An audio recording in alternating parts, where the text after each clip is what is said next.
අයිබෝන් ඔබ සියලු දෙනාටම අදත් සුපුරුදු පරිදි තුලාව දේශපාලන සංවාදයේ සමගිනී ඔබ කී සිටින්නේ. ඔබ අද දිනය ගැන ගත්තොත් අද මම හිතන්නේ දේශපාලන භූමිකාව තුල ඊ타මත්ම හැලහැප්පීම් සිද්ධ වෙච්ච දිනයක්. සහ සිදුවෙමින් පවතින දිනයක්. ඉදිරි පැය කීපය තුලදී කුමක් වෙයිද කියලා තවමත් නිශ්චිතව කියන්න පුළුවන් කිසි කෙනෙක් නැහැ. මම හිතන්නේ මේක නිසා අද ඊ타මත්ම තීරණාත්මක මොහොතක තමයි අපි තුලාව දේශපාලන සංවාදය ඉදිරියට ගෙනියන්නේ. අද අපි මාතෘකාව කරගත්තේ මේ අද රට තුල පවතින දැවැන්තම ප්‍රශ්න කීපයක්. එකක් ඩොලර්, තෙල්, විදුලිය. මෙන්න මේ අර්බුදකාරී ප්‍රශ්නකාරී මේ ගැටලුකාරී මේ ත්‍රිත්වයෙන් කොහොමද රට ගොඩ එන්නේ? කොහොමද රට ගොඩ ගන්නේ? ඩොලර් සංචිතය පිළිබඳව හිඳීම පිළිබඳව ප්‍රශ්නයත් එක්ක අපිට දැවැන්ත තෙල් අර්බුදයකට රට මුහුණ දීලා තියෙනවා. ඒ වගේම විදුලි කප්පාදුවක් සිද්ධ කරන්න රටට සිද්ධ වෙලා තියෙනවා මේ තෙල් අර්බුදයත් එක්ක. මේ සියල්ල පසුපස තියෙන්නේ ඩොලර් පිළිබඳ ප්‍රශ්නයක්. ඇයි මෙහෙම වුනේ?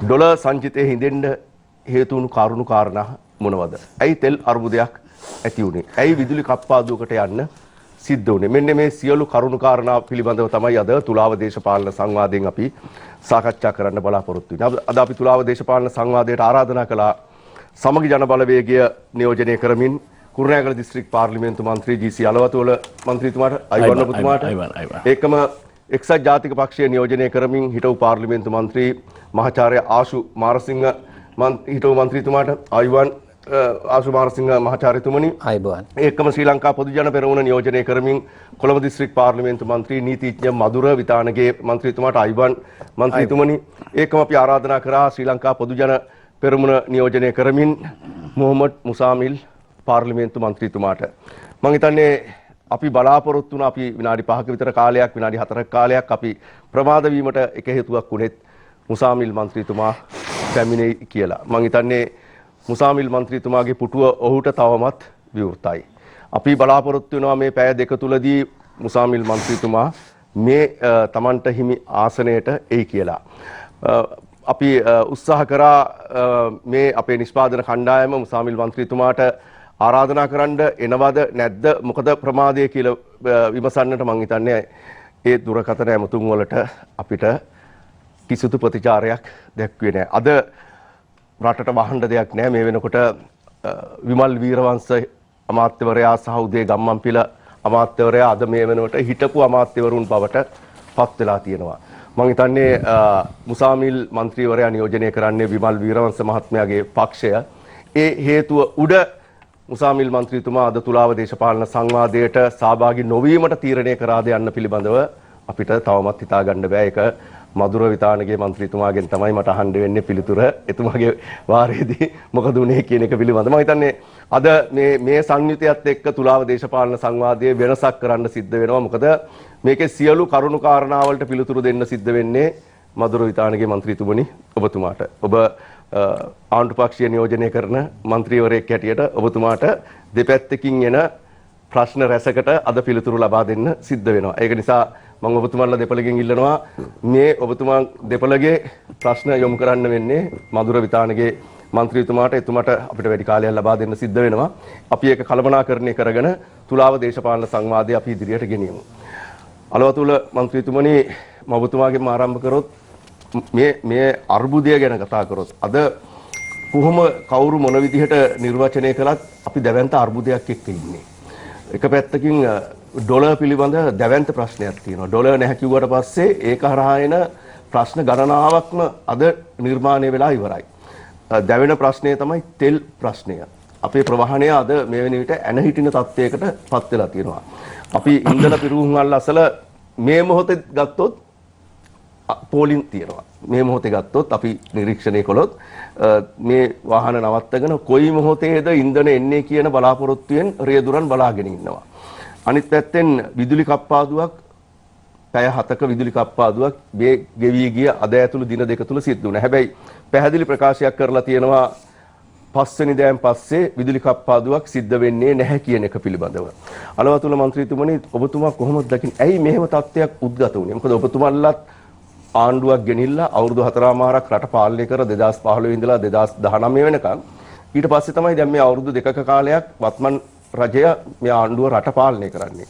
මේ තත්ත්වයට එන්න හේතු සාධක වෙලා තියෙන්නේ මොකක්ද ඔබතුමා හිතන ආකාරයට? ඔව් ඇත්තටම අද තියෙන මේ අවාසනාවන්ත ඒ වගේම රටේ ජනතාව පෝලිං වල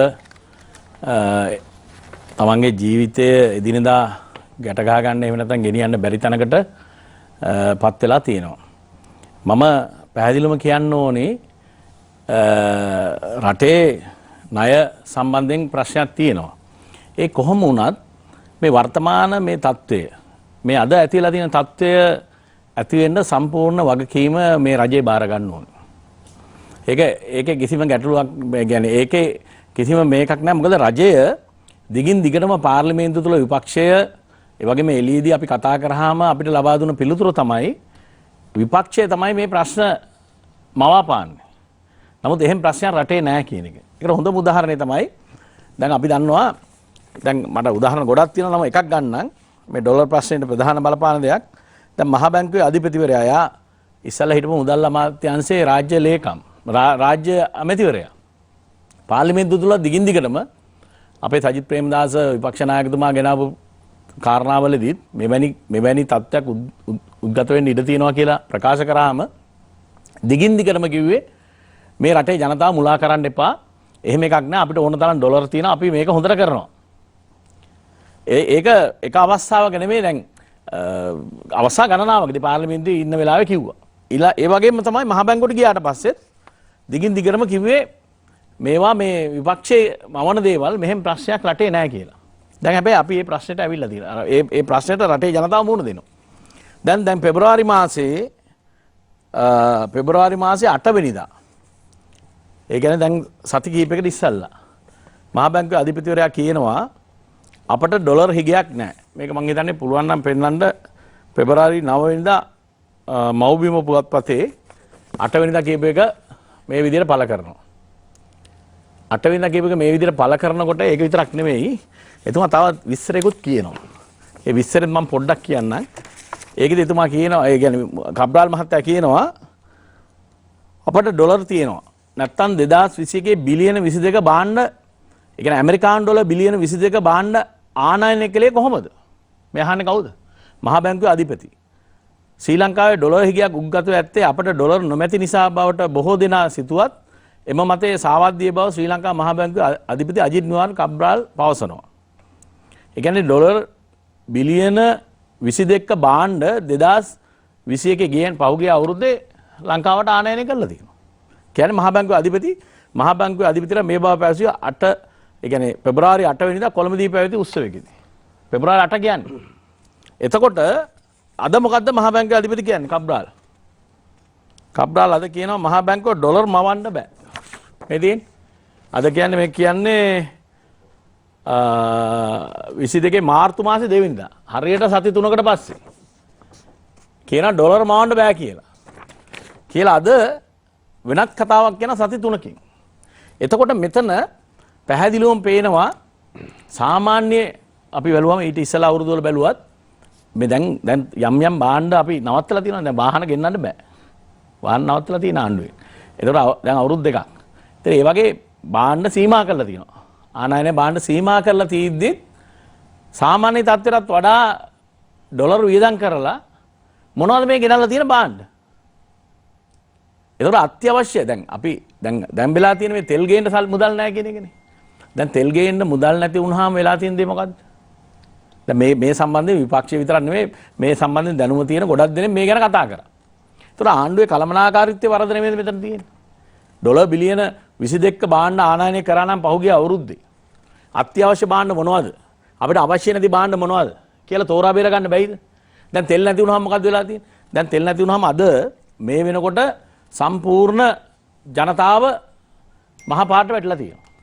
එකක් තමයි එදිනෙදා තමන්ගේ කාර්යයන් කරගන්න බෑ හැම කෙනාටම. ත්‍රිවිධ රෝගී ඉඳන් ප්‍රවාහන ශේෂ්ත්‍රය සියල්ල අඩපණ වෙලා තියෙනවා. ඒතකොට තෙල් නැතිකම හින්දානේ අද විදුලිය අර්බුදය ඇවිල්ලා තියෙන්නේ. මොකද විදුලිය දැන් සමහර අය කියන්න හදනවා රජයේ ඉන්න අය මේ විදුලි බලාගාර පහුගිය ආණ්ඩුවේ හැදුවේ නැහැ. එහෙම එකක් නෙමෙයිනේ. දැන් විදුලි බලාගාර දැන් තියෙන ඒ වගේ විදුලිය මෙගාවෝල්ට් 5000ක දක්වා නිෂ්පාදනය කරන්න පුළුවන්. ජල විදුලිය අපි පොඩ්ඩක් වැස්ස නැති අයින් කරත් අපිට අවශ්‍ය විදුලිය දෙන්න බැරි වෙලා තියෙන තෙල් නැති හින්දා. ඒකනේ ඇත්ත. එතකොට දැන් අද කර්මාන්තශාලා ගණනාවක් මේ වෙනකොට Tamanට කර්මාන්තශාලාවට ජෙනරේටර් අරන් තිබ්බත් තෙල් නැති ඉඳ ඇන හිටලා තියෙනවා. නිෂ්පාදනය ඇන හිටලා තියෙනවා. දැන් ගොවියට එදා පොහොර ලබා දෙන්න නැතුව Tamanගේ වගාව ක්‍රියාත්මක කරන්න අවශ්‍ය රසායනික පොහොර තහනම් කිරීම තුළ විශාල හානියක් සිදු වුණා. අද මොකක්ද වෙලා තියෙන්නේ? දැන් ගොවියා දැන් බලන්න මාධ්‍ය තුළ අද දකින්න අපි මේ ඉන්ධන නැතුව තමන්ගේ යන්ත්‍ර සූත්‍රය කියන්නේ ගොයන් කපන මැෂින් එහෙම නැත්නම් ඒ ක්‍රියා කරන භූතයා කියයි නොයෙකුත් දේවල් ට්‍රැක්ටර් මේ මොනවටත් අද නැහැ. අද දීවිරය බලන්න. තමන්ගේ රස්සාව කරගන්න බෑ ඉන්ධන නැහැ. ඉතින් හැම තැනම මේක ඇන හිටලා. එතකොට ඉන්ධන ගේන්න සාමාන්‍යයෙන් දැන් මිල වැඩි වෙලා තිබුණත් යන්නේ ඩොලර් 400ක් 350 400ක් 450ක් කියමුකෝ ඩොලර් මිලියන. ඉතින් ඒක අපි තියාගන්නේ නැතුව මේ කරලා තියෙන දේවල් නිසා අද වෙලා තියෙන මොකද්ද? අද සම්පූර්ණයෙන්ම රට කඩා වැටලා තියෙනවා. ඒකට මේක කළමනාකාරීත්වයේ වරදක් නෙවෙයිද? මහා බැංකුව අධිපතිවරයා කියන විදිහටම. දැන් අද බලන්න දැන් ගොඩක් දේවල් ගේන්න බැංකුවෙන් බැංකුවේ ගාන ඩොලර් එකට දෙන්නේ 203යි. එහෙම නැත්නම් තව පොඩි ගාණක් දෙනවා කියනවා මේ විදේශ රැකියාවල ඉඳන් එවන අයට. එතකොට අද රටට එන ඩොලර් ප්‍රමාණය ප්‍රේෂණ විශාල ප්‍රමාණයක් අඩු වෙලා තියෙනවා. එක පැත්තකින්. ඒ අනිත් පැත්තෙන් රට නීතියානුකූල ඩොලර් එනේවට මොකද වෙන්නේ? නිකන් අපි උදාහරණයකට ගමු දැන් මෙතන ලොකු වංචාවක් සිද්ධ වෙනවා. ඒක තමයි ප්‍රධානම කාරණාව. දැන් අපේ රටට අපනයනෙන් එන ඩොලර් අපි කියමු උදාහරණයක් තේ ගමුකෝ මම මේ එකක් ගන්නෙ. ඇඟලුම් වෙන්න පුළුවන් තේ වෙන්න පුළුවන්. අපි තේ අපනයනය කරාම අපිට ඩොලර් එනවා. එතකොට දැන් අපේ රටේ බැංකු වලින් සාමාන්‍ය ව්‍යාපාරිකයෙකුට භාණ්ඩ ගෙන්නන්න. අපි කියමු චීන නිෂ්පාදන ඉලෙක්ට්‍රික් භාණ්ඩ කියලා. දැන් ඒවා ගෙන්නන්න බැංකුවෙන් LC එක අරිනවද? බැංකුවෙන් මොකද කියන්නේ? මේක අපිට ඩොලර් නැහැ. ඒ හින්දා අපිට සාමාන්‍ය තත්ත්වයට වෙනදා වගේ දෙන්න බෑ. මොකද මේ තුල ඩොලර් එක පාලනය කිරීම තුල වෙනම ඒකට මිලක් ඇවිල්ලා තියෙනවා. දැන් 203යි කිව්වට සාමාන්‍ය ගනුදෙනු කරන ගාන 250යි 255යි 260යි. එතකොට දැන් මහා බැංකුව දන්නේ නැද්ද? එහෙම නැත්නම් කබ්‍රාල් මහා බැංකුව අධිපතිවරයා දන්නේ නැද්ද? ලංකාවට තේ අපනයනය කළා. ඒ අය ගෙන්නන්න ඕනේ මොනවද? තමන්ගේ කර්මාන්තයට අවශ්‍ය එහෙම නැත්නම් තමන්ගේ ඒකට අවශ්‍ය දේවල් නේ ගෙන්නන්න ඕනේ. නමුත් දැන් කුරුණෑගල අපි කියමු නැත්නම් කොළඹ කියමු. චීන බඩු ගෙන්නන එක. චීන ඉලෙක්ට්‍රික් බඩු ගෙන්නන කෙනෙක්ට LC එක අරලා දෙනවා නම් තේ අපනයනය කරන කෙනෙක් එයාගේ නමින්ම එතන මොකද්ද වෙන්නේ? එයා අරින්නේ අර 203 නෙමෙයිනේ. Tamanට 295ට 200යි අතර ගාණක් තමයි එයා ඒක පෙන්වන්නේ. නමුත් එයා 260ට 255ට අරයට LC එක ඇරලා දෙනවා. එතකොට මොකක්ද වෙන්නේ? රටට නීති අනුකූල එන මේ ඩොලර් ටිකත් වැඩි ලාභයක් ලබලා රුපියල් 50ක 60ක ලාභයක් ලබලා මේකට ලිපිකරුවෙක් ක්ලාක් කෙනෙක් විතරයි අවශ්‍ය වෙන්නේ. අද ඒ අය සියල්ලම මේ අනවශ්‍ය ඒක තමයි මේ කියන්නේ. 2021 අවුරුද්දේ ඩොලර් බිලියන 22ක භාණ්ඩ ගෙනත් තියෙනවා. මේ අතර තියෙනවා අපිට මේ අත්‍යවශ්‍ය භාණ්ඩ නෙමෙයි සමහර දේවල්. සාමාන්‍ය දවසකවත් මේ අවුරුද්දකවත් මේ ගාන වෙලා නැහැ. ඒතර අත්‍යවශ්‍ය නොවන භාණ්ඩ විශාල ප්‍රමාණයක් ඩොලරයකට වැඩියෙන් ගෙවලා ආනයනකරුවෝ මෙහෙට ගෙනල්ලා තියෙනවා. ඒතකොට අපේ රටේ අපනයනකරුවන් හැම කෙනාම නෙමෙයි. ගොඩක් දෙනෙක් දැන් අද මේ ව්‍යාපාරය තුල මං හිතන්නේ පැහැදිලිවම මේක මහා බැංකුව මේක දැනගෙන කරන්නේ. මොකද මහා බැංකුවට පුළුවන් මේක පාලනය කරන්න. මොකද මේ බැංකුව හරහා එන මුදල් ගැන හොඳ තොරතුරු තියෙනවා මහා බැංකුව. එතකොට එහෙමනම් සුදර්ශන ඇයි මේ අවස්ථාව දීලා තියෙන්නේ? ඒතකොට විශාල මුදලක් එක ඩොලර් එකකින් රුපියල් 60ක් ආයතාව විදිහට හම්බ කරන්න තියෙනවා. මේකේ වාසිය යන්නේ කාටද? ඔබතුමා කියන්නේ මේක මේ හිතාමතා කරපු පැහැදිලිවම මේක තමයි මේකේ තියෙන රහස. මේ හොරකම. මේකට මහා බැංකුව අපි කියනවා කබ්‍රාල් මහත්තයාට මේකෙන් හොරකමක් වෙන්නේ නැත්නම් පැහැදිලි කරන්න. මේ ඇයි මෙහෙම කරන්නේ? එතකොට අපිට අත්‍යවශ්‍ය ඉන්ධන ගේන්න අවශ්‍ය ඩොලර් මිලියන 400 මාසෙකට තියාගන්න බැරුව මේ විශාල මුදලක් ඩොලර් බිලියන දෙකක් විතර අනවශ්‍ය භාණ්ඩ ගෙන 100 ඩොලර් මිලියන 1500ක් විතර අනවශ්‍ය භාණ්ඩ ගේන්න මේ වියදම් කරලා තියෙනවා. ඒක කරන්නේ නිකන් නෙමෙයි. කාට හරි ඩොලර් එකට රුපියල් 60ක් රුපියල් 55ක් හම්බ කරන්න ඉඩ දීලා. ඇයි එහෙම දෙන්නේ? ඉතින් ඒකෙන් කාටද වාසිය එන්නේ? එහෙමනම් අපි කියන මහා බැංකුවට කබ්‍රාල් මහත්තයා එහෙම නැත්නම් උදල්ල අමාත්‍යාංශය එහෙම නැත්නම් මහා බැංකුවේ නිලධාරීන් මේක යට අතයට ගනුදෙනුවක් නැත්නම් මේ ව්‍යාපාරිකයන් එක්ක ඇයි මෙහෙම දෙන්නේ? ඔබතුමා කියන්නේ මේ අර්බුදයට මුල වෙලා තියෙන මේ අර්බුදයට මුල වෙලා තියෙන ඔතනද? පැහැදිලිවම වර්තමානයේ මේ අද තියෙන ඉන්ධන අර්බුදයට මේක තමයි බලපාන්නේ. මොකද මේකට හේතුව හරියට කළමනාකාරී කරා නම් අද ඉන්ධන ගේන්න අවශ්‍ය මුදල් මේ රටට තියෙනවා. ඒකනේ මහ බැංකුව අධිපතිවරයා කියන්නේ. එයාම කියනවානේ. ඩොලර් බිලියන 22ක ගිය අවුරුද්දේ ගෙනාව නම් අපනයනේ. අපිට කොහොමද ඩොලර් නැහැ කියන්නේ කියලා එයා කියනවානේ. එතන මොකද්ද කරලා තියෙන්නේ? මේ විශාල මාෆියාවක්. මේ ඩොලර් 203 තියා ගැනීම තුල කණ්ඩායමකට හරි හම්බ කරන්න බිලියන ගණනාවක් හම්බ කරන්න අවස්ථාව දීලා දෙනවා. හැබැයි ඒකෙන් ජනතාවට මොකද්ද වෙලා තියෙන්නේ? ජනතාව අද ඒකෙන් දුක් විඳිනවා පාරේ ඉඳගෙන. Tamanne අත්‍යවශ්‍ය තෙල් ටික ගහගන්න නැතුව රස්සියාදු වෙවි. Tamanගේ කුමුරට අවශ්‍ය ඒ මැෂින් එක ට්‍රැක්ටරේ වැඩ කරගන්න බැරුව අද දීවරයට කුඹුර මේ තමන්ගේ රැකියාව කරගන්න බැරි විශාල පිරිසක් අදානාත වෙලා තියෙනවා. ටික දෙනෙක් සුළු ප්‍රමාණයක් මේ කියන්නේ හැම ව්‍යාපාරිකයන්ම සුළු ප්‍රමාණයක් මේ වගේ අයථා ලාභ විශාල වශයෙන් ලබනවා. ඉතින් ඒකට මාද සිද්ධ වෙලා තියෙන්නේ. ඒකට අවස්ථාව දීලා තියෙනවා කබ්‍රාල් මහත්තයා. හොඳයි. මధుර හිතානගේ മന്ത്രിතුමාට මම හිතන්නේ ඔබතුමාට මේ ප්‍රශ්න අමතක වෙන්න කලින් මේ වටේ මම ඔබතුමාට මේ ප්‍රශ්න යොමු කරලම මහාචාර්ය ආශුමාරසිංහ මහත්මයා විතර යන්නද මොකද ඕගලන්ට හොඳයි මේ මధుර හිතානගේ മന്ത്രിතුමනි දැන් මේ කියන විදිහට නිසි කළමනාකාරීත්වයක් නැතිකම සහ හිතවතුන්ට හරි හම්බ කරගන්න ඉඩදීම තුල තමයි මේ අර්බුදය පැනනගිලා තියෙන්නේ චෝදනාවක් අලවතුල മന്ത്രിතුමා කියන චෝදනාවක් මම ඊට කලින් අහන්න කැමති අද ඔබතුමා තනියෙන් මේ සෑම දෙයකටම පිළිතුරු ලබා දෙන්න වෙන්නේ. මම ඔබතුමාට විනාඩි 10ක වෙනි කාලයක් තීව්‍ර ඊට වැඩි කාලයක් මට දෙන්න පුළුවන්කම තියෙනවා. නෑ කමන්නේ අපි මොකද්ද මේ අර්බුදේ? මේ අද ඇවිල්ලා තියෙන දේශපාලන අර්බුදේ මොකක්ද? මම හිතන්නේ රට බලන් ඉන්නවා. මොකද ජනතාව අහන දෙයක් තමයි 69 ලක්ෂයක් ඡන්දෙ දුන්නා മന്ത്രിතුමනි. අද ඒ ඡන්දෙ දෙන්න මුල් වෙච්ච ඡන්දෙ ගන්න මුල් වෙච්ච මේ දේශපාලන ප්‍රවාහයේ හිටපු ඒ දේශපාලනඥයන් දෙන්නේ කොහොමගේ ඇමති දූරවලින් ඉවත් කරලා තියෙනවා. මේක ආණ්ඩුව ඇතුලේ තියෙන දැවැන්ත අර්බුදයක්. සමහරව ආණ්ඩුව වැටෙයිද කියලා. මේ කොටසක් ආණ්ඩුව කඩාගෙන ගිහිල්ලා විපක්ෂයේ ඉඳගෙන වෙනම දේශපාලන කුමන්ත්‍රණයක්ද මේ කරන්න කියලා. මම ඔබතුමාගෙන් මේ සියලු දේට කලින් අහන්න කැමති මේ අද ඇතිවෙච්ච තත්ත්වය ගැන ඔබතුමාට මොකද්ද කියන්න තියෙන්නේ? ඇත්තටම සුධර්ම බොහොම ස්තුතියි අද මේ අවස්ථාව ලබා දීම මේ මේක මං හිතන්නේ මේ අද වෙච්ච කාරණාවක් නෙමෙයි සුධර්ම මේක මම සෑහෙන කාලෙක ඉඳන්ම මේ සිද්ධිදාමේ සිද්ධ වුණා. ඉතින් ඇත්තටම අපි ශ්‍රී ලංකා පොදු ජන පෙරමුණ මේවර පාර්ලිමේන්තුවට වැඩි බලයක් ගත්තේ පක්ෂ ගණනාවක එකමුතුවකින් එකට එකතු වෙලා.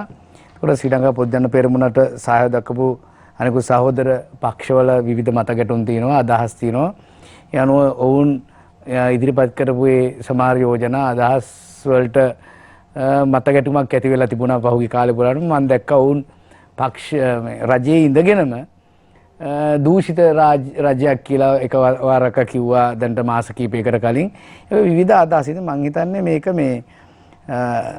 මේ වර්තමාන නූතන දේශපාලන සංස්කෘතිය තුළ එහෙම දෙයක් වෙන්න බෑ. මොකද තමන් රාජ්‍ය යාන්ත්‍රණය තුළ ඉන්නවා නම් තමන්ට ගැසට් පත්‍රයකින් යම්කිසි බලතල දීලා මේ වැඩ කරන්න බලය පවරලා තියෙනවා නම් ඒ ස්ථානයේ ඉඳගෙන ඒ බලතල භුක්ති විඳින්මින් මහජනතාවට වග කියන කාරණාවක යෙදී ඉන්නකොට ඒ වගේ කරනවා කියන එක මම හිතන්නේ සදාචාරාත්මක නැහැ. මම හිතන්නේ මේ නූතන සමාජය තුළ නූතන දේශපාලන ප්‍රවාහය තුළ ඒක නොයුත්ත මම දැක්කා අද ඒ සිද්ධිදාමයට හොඳම පැතිකඩ තමයි සාමාන්‍යයෙන් මම ගොඩක් වෙලාවට නිවුස් බලනකොට අර මේ වෙබ් අඩවි වල එහෙම තියෙන කමෙන්ට්ස් බලනවා. මොකද ඇත්තටම ඒ නිවුස් එකට වඩා වටින්නේ මේ සමාජයේ මිනිස්සු දරන අදහස්.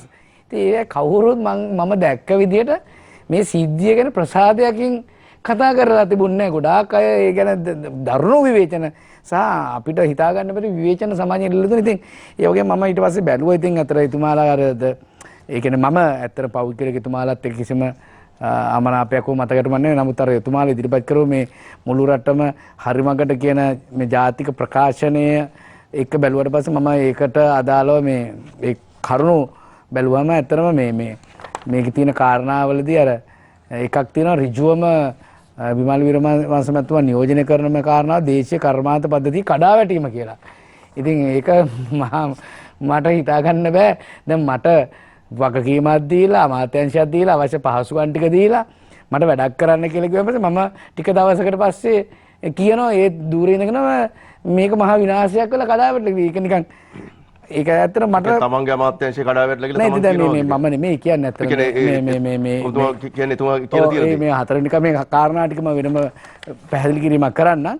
ඉතින් මේ මම මේකේ සමස්ත මේ වැඩසටහන තුල දැක්ක දේ තමයි පැහැදිලිවම ඊයේ දවසේ සිද්ධ වෙච්ච කාරණාවේදී මේ වර්තමානයේ ගෝලීය වශයෙන් තියෙන අර්බුදයන් දේශීයව අපි මේ පත් වෙලා තියෙන තත්ත්වයක් එක්ක බැලුවම ඒ ප්‍රශ්න වලට උත්තර දෙන කාරණාවක් නෙමෙයි.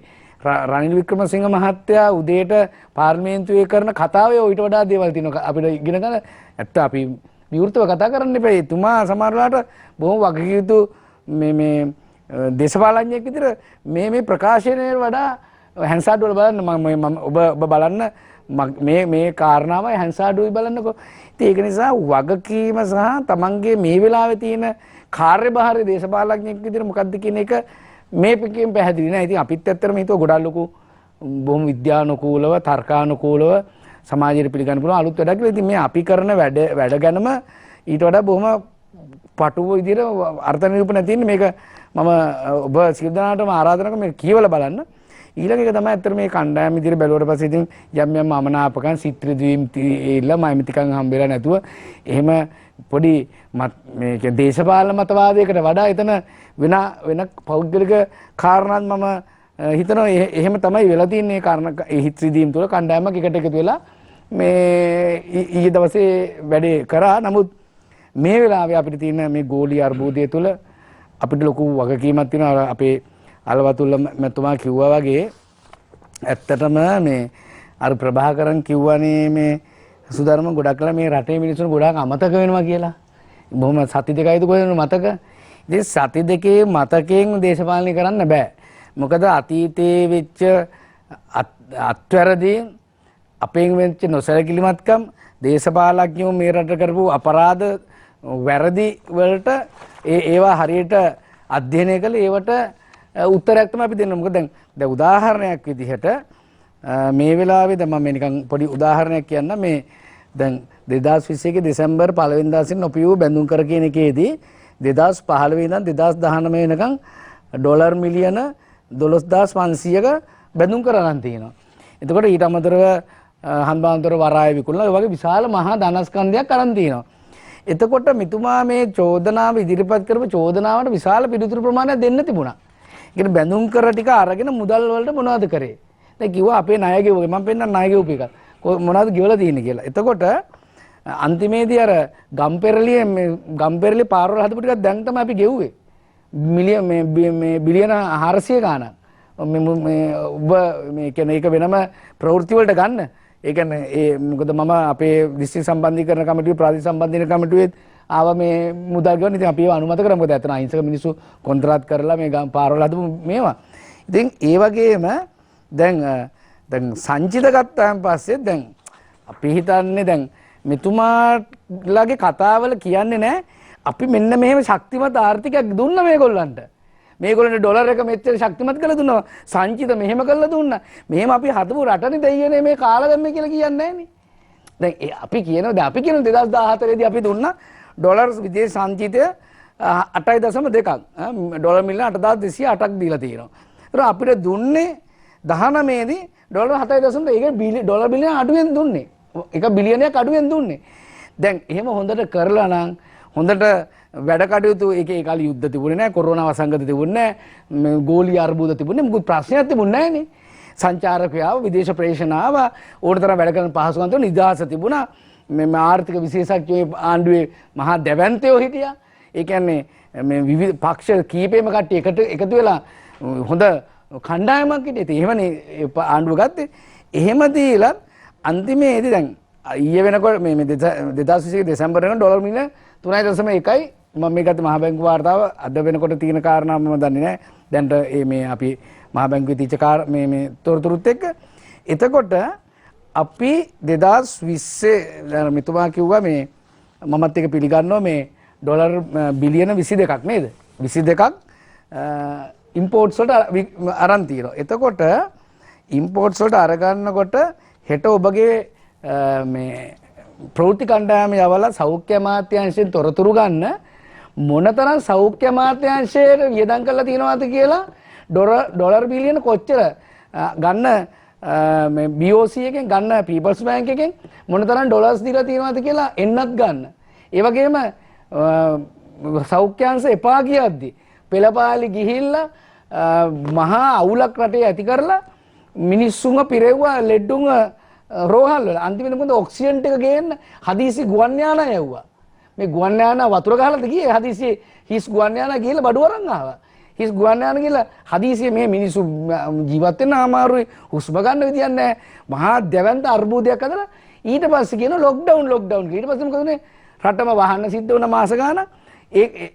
මේවා අපිට කරේ.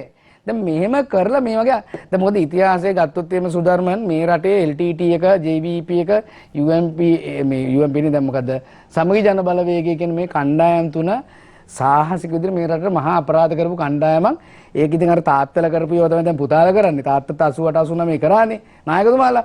ඉතින් මම කියන්නේ මේ විදිහට මේ Apple ටිකක් ගෙනල්ලා ටෙලිෆෝන් ටිකක් ගෙනල්ලා මෙහෙම ඩොලර් බිලියන ගාණක් කියන්නේ නැහැ. අර කතාවක මම දැක්ක ගම්මන්පිල මහත්තයා කියන මේ Apple ගේන සල්ලි තියුණා. Apple නෙමෙයි ගෙනාවේ එන්නත් ගෙනාවේ. දැනුත් තියෙනවා. දැන් මම දැක්ක අද මේ ප්‍රවෘත්ති වල කියනවා අද හරි මේ ලක්ෂ ගාණක් තව තියෙනවා කියලා මේ අර අනිත් මේ බූස්ටර් මාත්‍රා තුන්වෙනි මාත්‍රාව දෙන්න. ඉතින් මෙන්න මේ වගේ රජය ප්‍රයොරිටි එකක් විදිහට මිනිස්සුන්ව ජීවත් කරන මිනිස්සුන්ගේ ජීවිත ආරක්ෂා කරගන්න තමයි මේ ක්‍රියාදාමය ක්‍රියාත්මක වුණේ. එහෙම නැතුව මේ ඩොලර් බිලියන 22ක් ඩොලර් බිලියන 22ක ඉම්පෝර්ට්ස් කියලා මේ අර කන්න නැතත් බොන්න නැතත් ජොලි කරපු මේ තත්ත්වයක් නෙමෙයි තිබුණේ. ඉතින් ඒක තේරුම් ගන්න ඕනේ. මොකද ඒ වගේම තමයි අපි දැන් මේ අවුරුදු දෙකට මෙච්චර පීඩනයක් තියෙන මෙච්චර ගෝලීය වසංගතයක් තියෙන ඉතිහාසය ගත්තොත් අපි මේ සියවසේ මේ වගේ අත්දැකීමක් නැහැ. ඒතර මේ අත්දැකීමේදී එකපාරට කොරෝනා වසංගතය යම්කිසි මට්ටමකට පහ වෙනකොටම ජාත්‍යන්තර මට්ටමේ තව ආරවුලකට මැදිහත් වෙලා අපි. මොකද පසුගිය වසර ගත්තොත් එහෙම වැඩිම සංචාරකයෝ ආපු රටවල් දෙක අපි. ඉතින් දෙවන්ත අර්බුදයක් දැන්. ඒ වගේම අද සම්බාධක නිසා ඒ රටවල් වල මේ රුසියාව තමයි 40%ක් ගෑස් සහ තෙල් සප්ලයි. එතකොට දැන් අද අපි තෙල් ගන්න, අපි ගෑස් ගන්න රටවල් වලින් යුරෝපේ දැන් ඒව ඉල්ලන. එතකොට අද වෙනකොට ඩොලර් බොරතෙල් බැරල් එක ඩොලර් 110ක් වෙලා. ඒ කියන්නේ ගත වූ සතිය තුල ඩොලර් 20ක වෙනසක්. ඒ කියන්නේ මම හිතනවා අපි අන්තිමට ගත්තේ ඩොලර් 102කට මේ දැන් සති දෙකකට සතියකට කලින් මුදල් ගෙවලා දුන්නේ. ඉතින් මේ වගේ මෙච්චර පීඩනයක් තියෙද්දි මෙච්චර අර්බුදයක් තියෙද්දි අපි රජයක් විදිහට මේ කරන්න තියෙන උපරිම දේ කරන උඩුගම් බලා යනවා වගේ ව්‍යායාමයක් කරන්නේ. මේ වෙලාවේදී අපිට පැවති යහපාලන ආණ්ඩුව අඩු සාධාරණව යම් කිසි මට්ටමක ආර්ථික ශක්තියක් අඩුම ගානේ අපි 100ට තීච්ච ඩොලර් එක 140ට තිබුණා නම් සාධාරණයි. ඔබ වාසම් කරනවා. 150ට තිබුණා නම් සාධාරණයි. ඉතින් 196ට තිබුණේ ඩොලර් එක. ඉතින් අද මහා බැංකුව පුළුවන් තරම් උත්සාහ කරනවා මේ 203ට තියාගන්න. මොකද හේතුව ඒක වැඩි වෙච්ච හැටි අනිත් සියලුම අත්‍යවශ්‍ය භාණ්ඩ වල මිල වැඩි උද්දමනයේ යොකු බලපෑමක් වෙන්න පුළුවන්. ඉතින් අපි මේ වෙලාවේ බලන්න පුළුවන් තරම් මේ රටේ ආර්ථික තත්ත්වය කළමනාකරණය කරන්නේ කොහොමද කියන එක ගැනට මේ යම්කිසි වැඩපිළිවෙලක් හදන්න. ඉතින් මේ වැඩපිළිවෙලේදී මම විශ්වාස කරනවා මේ වෙලාවේ රජය යම්කිසි අභියෝගයක් තිබුණත් අපි රජයක් විදිහට ජීවනෝත්පත්ති වැඩි කළා. ඒ වගේම සංචාරක ව්‍යාපාරයට ඉදිරියේදීත් වෙන අභියෝග කළමනාකරණය කළා. කොහොමද අපේ දැනුම පාවිච්චි කරලා ඒ වගේම අපේ ස්කිල් ලේබර් එක ඒ කියන්නේ පුහුණු ශ්‍රමිකයන් පාවිච්චි කරලා මේ තත්ත්වයට යම්කිසි විසඳුමක් ගන්න කොහොමද කියන එක මේ ගන්න සැලසුම් හදලා තියෙනවා. හොඳයි. මහාචාර්ය ආශු මාරසිංහ හිටෝ මන්ත්‍රීතුමනි දැන් ඔබතුමාගේ පක්ෂේ නායකතුමා රනිල් වික්‍රමසිංහ මන්ත්‍රීතුමා මීට මාස ගණනාවකට කලින් ප්‍රකාශයක් කළා. ඒ තමයි මේ කාලවකවානුව වෙද්දි මෙන්න මේ අර්බුදය එනවා කියලා. මේ අර්බුදය එනවා කියලා එතුමා පාර්ලිමේන්තුවේදීත් සඳහන් කළා. ඉන් පිටතෙදිත් සඳහන් කළා. දැන් ඔබතුමන්ලා මේ රට දීර්ඝ කාලයක් පාලනය කරපු පක්ෂය නියෝජනය කරන්නේ එක්සත් ජාතික පක්ෂය. අපි හැමදාම කියන දෙයක් තමයි ඔබතුමන්ලාට නැගෙන හැමදාම චෝදනාවක් තමයි 1977 ජේ.ආර්. ජයවර්ධන මහත්මයා මේ රටට හඳුන්වලා දුන්න විවෘතාර්ථීය ක්‍රමය නිසා තමයි මේ ප්‍රශ්න ගණනාවකට මුල කියලා. මේ ආර්ථික ප්‍රශ්න ගණනාවකට මුල විවෘත ආර්ථික ක්‍රමය තුල කියලා. ඒ ආර්ථික ක්‍රමය තුල තමයි අපි එදා මෙදා තුර ඉන්නේ. 1978 ස්ථාපිත වෙච්ච මේ විවෘත ආර්ථික ක්‍රමය තුල මේ ආණ්ඩු හැම කෙනෙක්ම අද පාලනය කරන්නේ ඒ ක්‍රමය තුල. දැන් රනිල් වික්‍රමසිංහ මහත්මයා ගිය නොවැම්බර් මාසෙ වෙද්දී ප්‍රකාශයක් කරනවා මේ මාර්තු මාසෙ වෙද්දී මේ වගේ තත්ත්වයක් ඇති වෙනවා කියලා. ලෝකාර්ථිකය ගැනත් එතුමා යම් ප්‍රකාශයක් කරනවා. ඔබතුමාලා මේක දැක්කද දීර්ඝ කාලයක ඉඳලා? ඔබතුමාලා යහපාලන ආණ්ඩුවේ ඒ පාලනයේ කාලය තුල ඉඳලා දැක්කද මෙවැනි අර්බුදයකට රට යනවා කියලා? එහෙම අර්බුදයක් දැක්කනම් ඇයි ඒකට පිළියම් යොදන්න උත්සාහ කරේ නැත්තේ? මුලින්ම ස්තුතිවන්ත වෙනවා සුධර්මන් අද තුලා වැඩසටහනට එක්සත් ජාතික පක්ෂයෙන් මට ආරාධනා කිරීම ගැන. ඒ වගේම මේ අද ඇත්තටම මේ අපි මේ දේශපාලන රංග මණ්ඩලයේ අලුත්ම නාටකයක් එක්ක තමයි අද අපි මේ තුලා වැඩසටහන පටන් ගන්න. ඉතින් අපිට බොහොම හොඳ නාටකයක් අද රඟ දැක්වුවා. ඉතින් මේක අලුත් පිටපතක් වෙන්නේ නැති. ඒකසේ වෙතත් මේ නාටකය ඇතුළේ වෙන දේවල් එක්ක අපිට හිතෙනවා දැන් අතන ඔබ කිව්ව කාරණේ අපේ නායකතුමා හිටපු අගමැතිතුමා මාස 3කට කලින් නොවැම්බර් මාසේ මේ ගැන පැහැදිලිව ප්‍රකාශයක් කරා. මම හිතන්නේ මේ රටේ ඉන්න කෘතාස්තම දේශපාලඥයා අපේ මధుරිතනගේ മന്ത്രിතුමා කිව්වා වගේ මේ එතුමා දේශපාලන විශ්වකෝෂයක් ඉගෙන ගන්න ගොඩක් දේවල් තියෙනවා. එතුමාට අර අවුරුදු 10ක් 12ක් නැත්නම් 30ක් විතර ඈතට වංගු පවා පේනවා. ඒක ඉතින් අත්දැකීම. මම හිතන්නේ මේ වගේ අත්දැකීම් තියෙන දේශපාලඥයින්ගේ මේ රටේ අවාසනාවට ඒ දේශපාලඥයෝ හරියට කියව ගන්න තේරෙන්නේ නැතිවීම තුළ ජනතාව පීඩාවටපත් වෙලා තියෙනවා. ඒක තමයි හොඳම අත්දැකීම අපි මේ ලබන. ඒ නිසා අපි මේ දේවල් ගොඩක් කල ඉඳන් අපි කිව්වා, අපි ප්ලෑන් කරා රටේ අවාසනාවට සහරාන් ඇවිල්ලා අපි යන්න ගිය ගමන වැළැක්වුවා. සහරාන් ආවට පස්සේ මම ජනාධිපතිවරණයට එනවා කියලා පසුගිය ජනාධිපතිතුමා ඇවිල්ලා එයා දැන් ජනාධිපති වුණා. දැන් මම මේ කියන්නේ මේ සියලු කාරණා එක්ක අපිට පස්සට ඇඟිල්ල දික් කරන්න පුළුවන්, අනිත් පැත්තට ඇඟිල්ල දික් කරන්න පුළුවන්. ඒක නෙමෙයි වෙලා තියෙන්නේ. දැන් මේ අයින් කරපු මැති ඇමතිවරු දෙන්නම් ප්‍රකාශ කරානේ මේක නිදහසෙන් පස්සේ ඇති වෙලා තියෙන ලොකුම අර්බුදේ. මෙතන ඒක මේ පිටපත කවුරු ලිව්වත් කවන්නේ මේ නාටකේ ඒක ඇත්තනේ. එතකොට මේක අපේ නායකතුමා හිටපු අගමැතිතුමා මේ පැහැදිලිව කිව්වා මෙන්න මෙහෙම වෙනවා කියලා. එතකොට ගම්මන්පිල මහත්තයා කිව්වා නෑ මේ හිටපු අගමැතිතුමා මෙහෙම ප්‍රශ්නයක් මේක හිතාගෙන සිහින ලෝකේ ප්‍රශ්නයක් හිතනවා කියලා. නමුත් ඒක සිහින ලෝකේ සැබෑ ලෝකේ වුණානේ. මහාචාර්යතුමා දැන් ඔබතුමා කියන මේක දේශපාලන නාටකයක් කියලා. දැන් ඔබතුමා එක් කාලෙක විමල් වීරවංශ දේශපාලනඥයත් එක්ක ඉතාමත්ම සමීපව කටයුතු කරපු සහ එතුමා අමාත්‍ය ධූරයක් දරපු ආයතනයක වගකීමක් දරපු පුද්ගලයෙක්.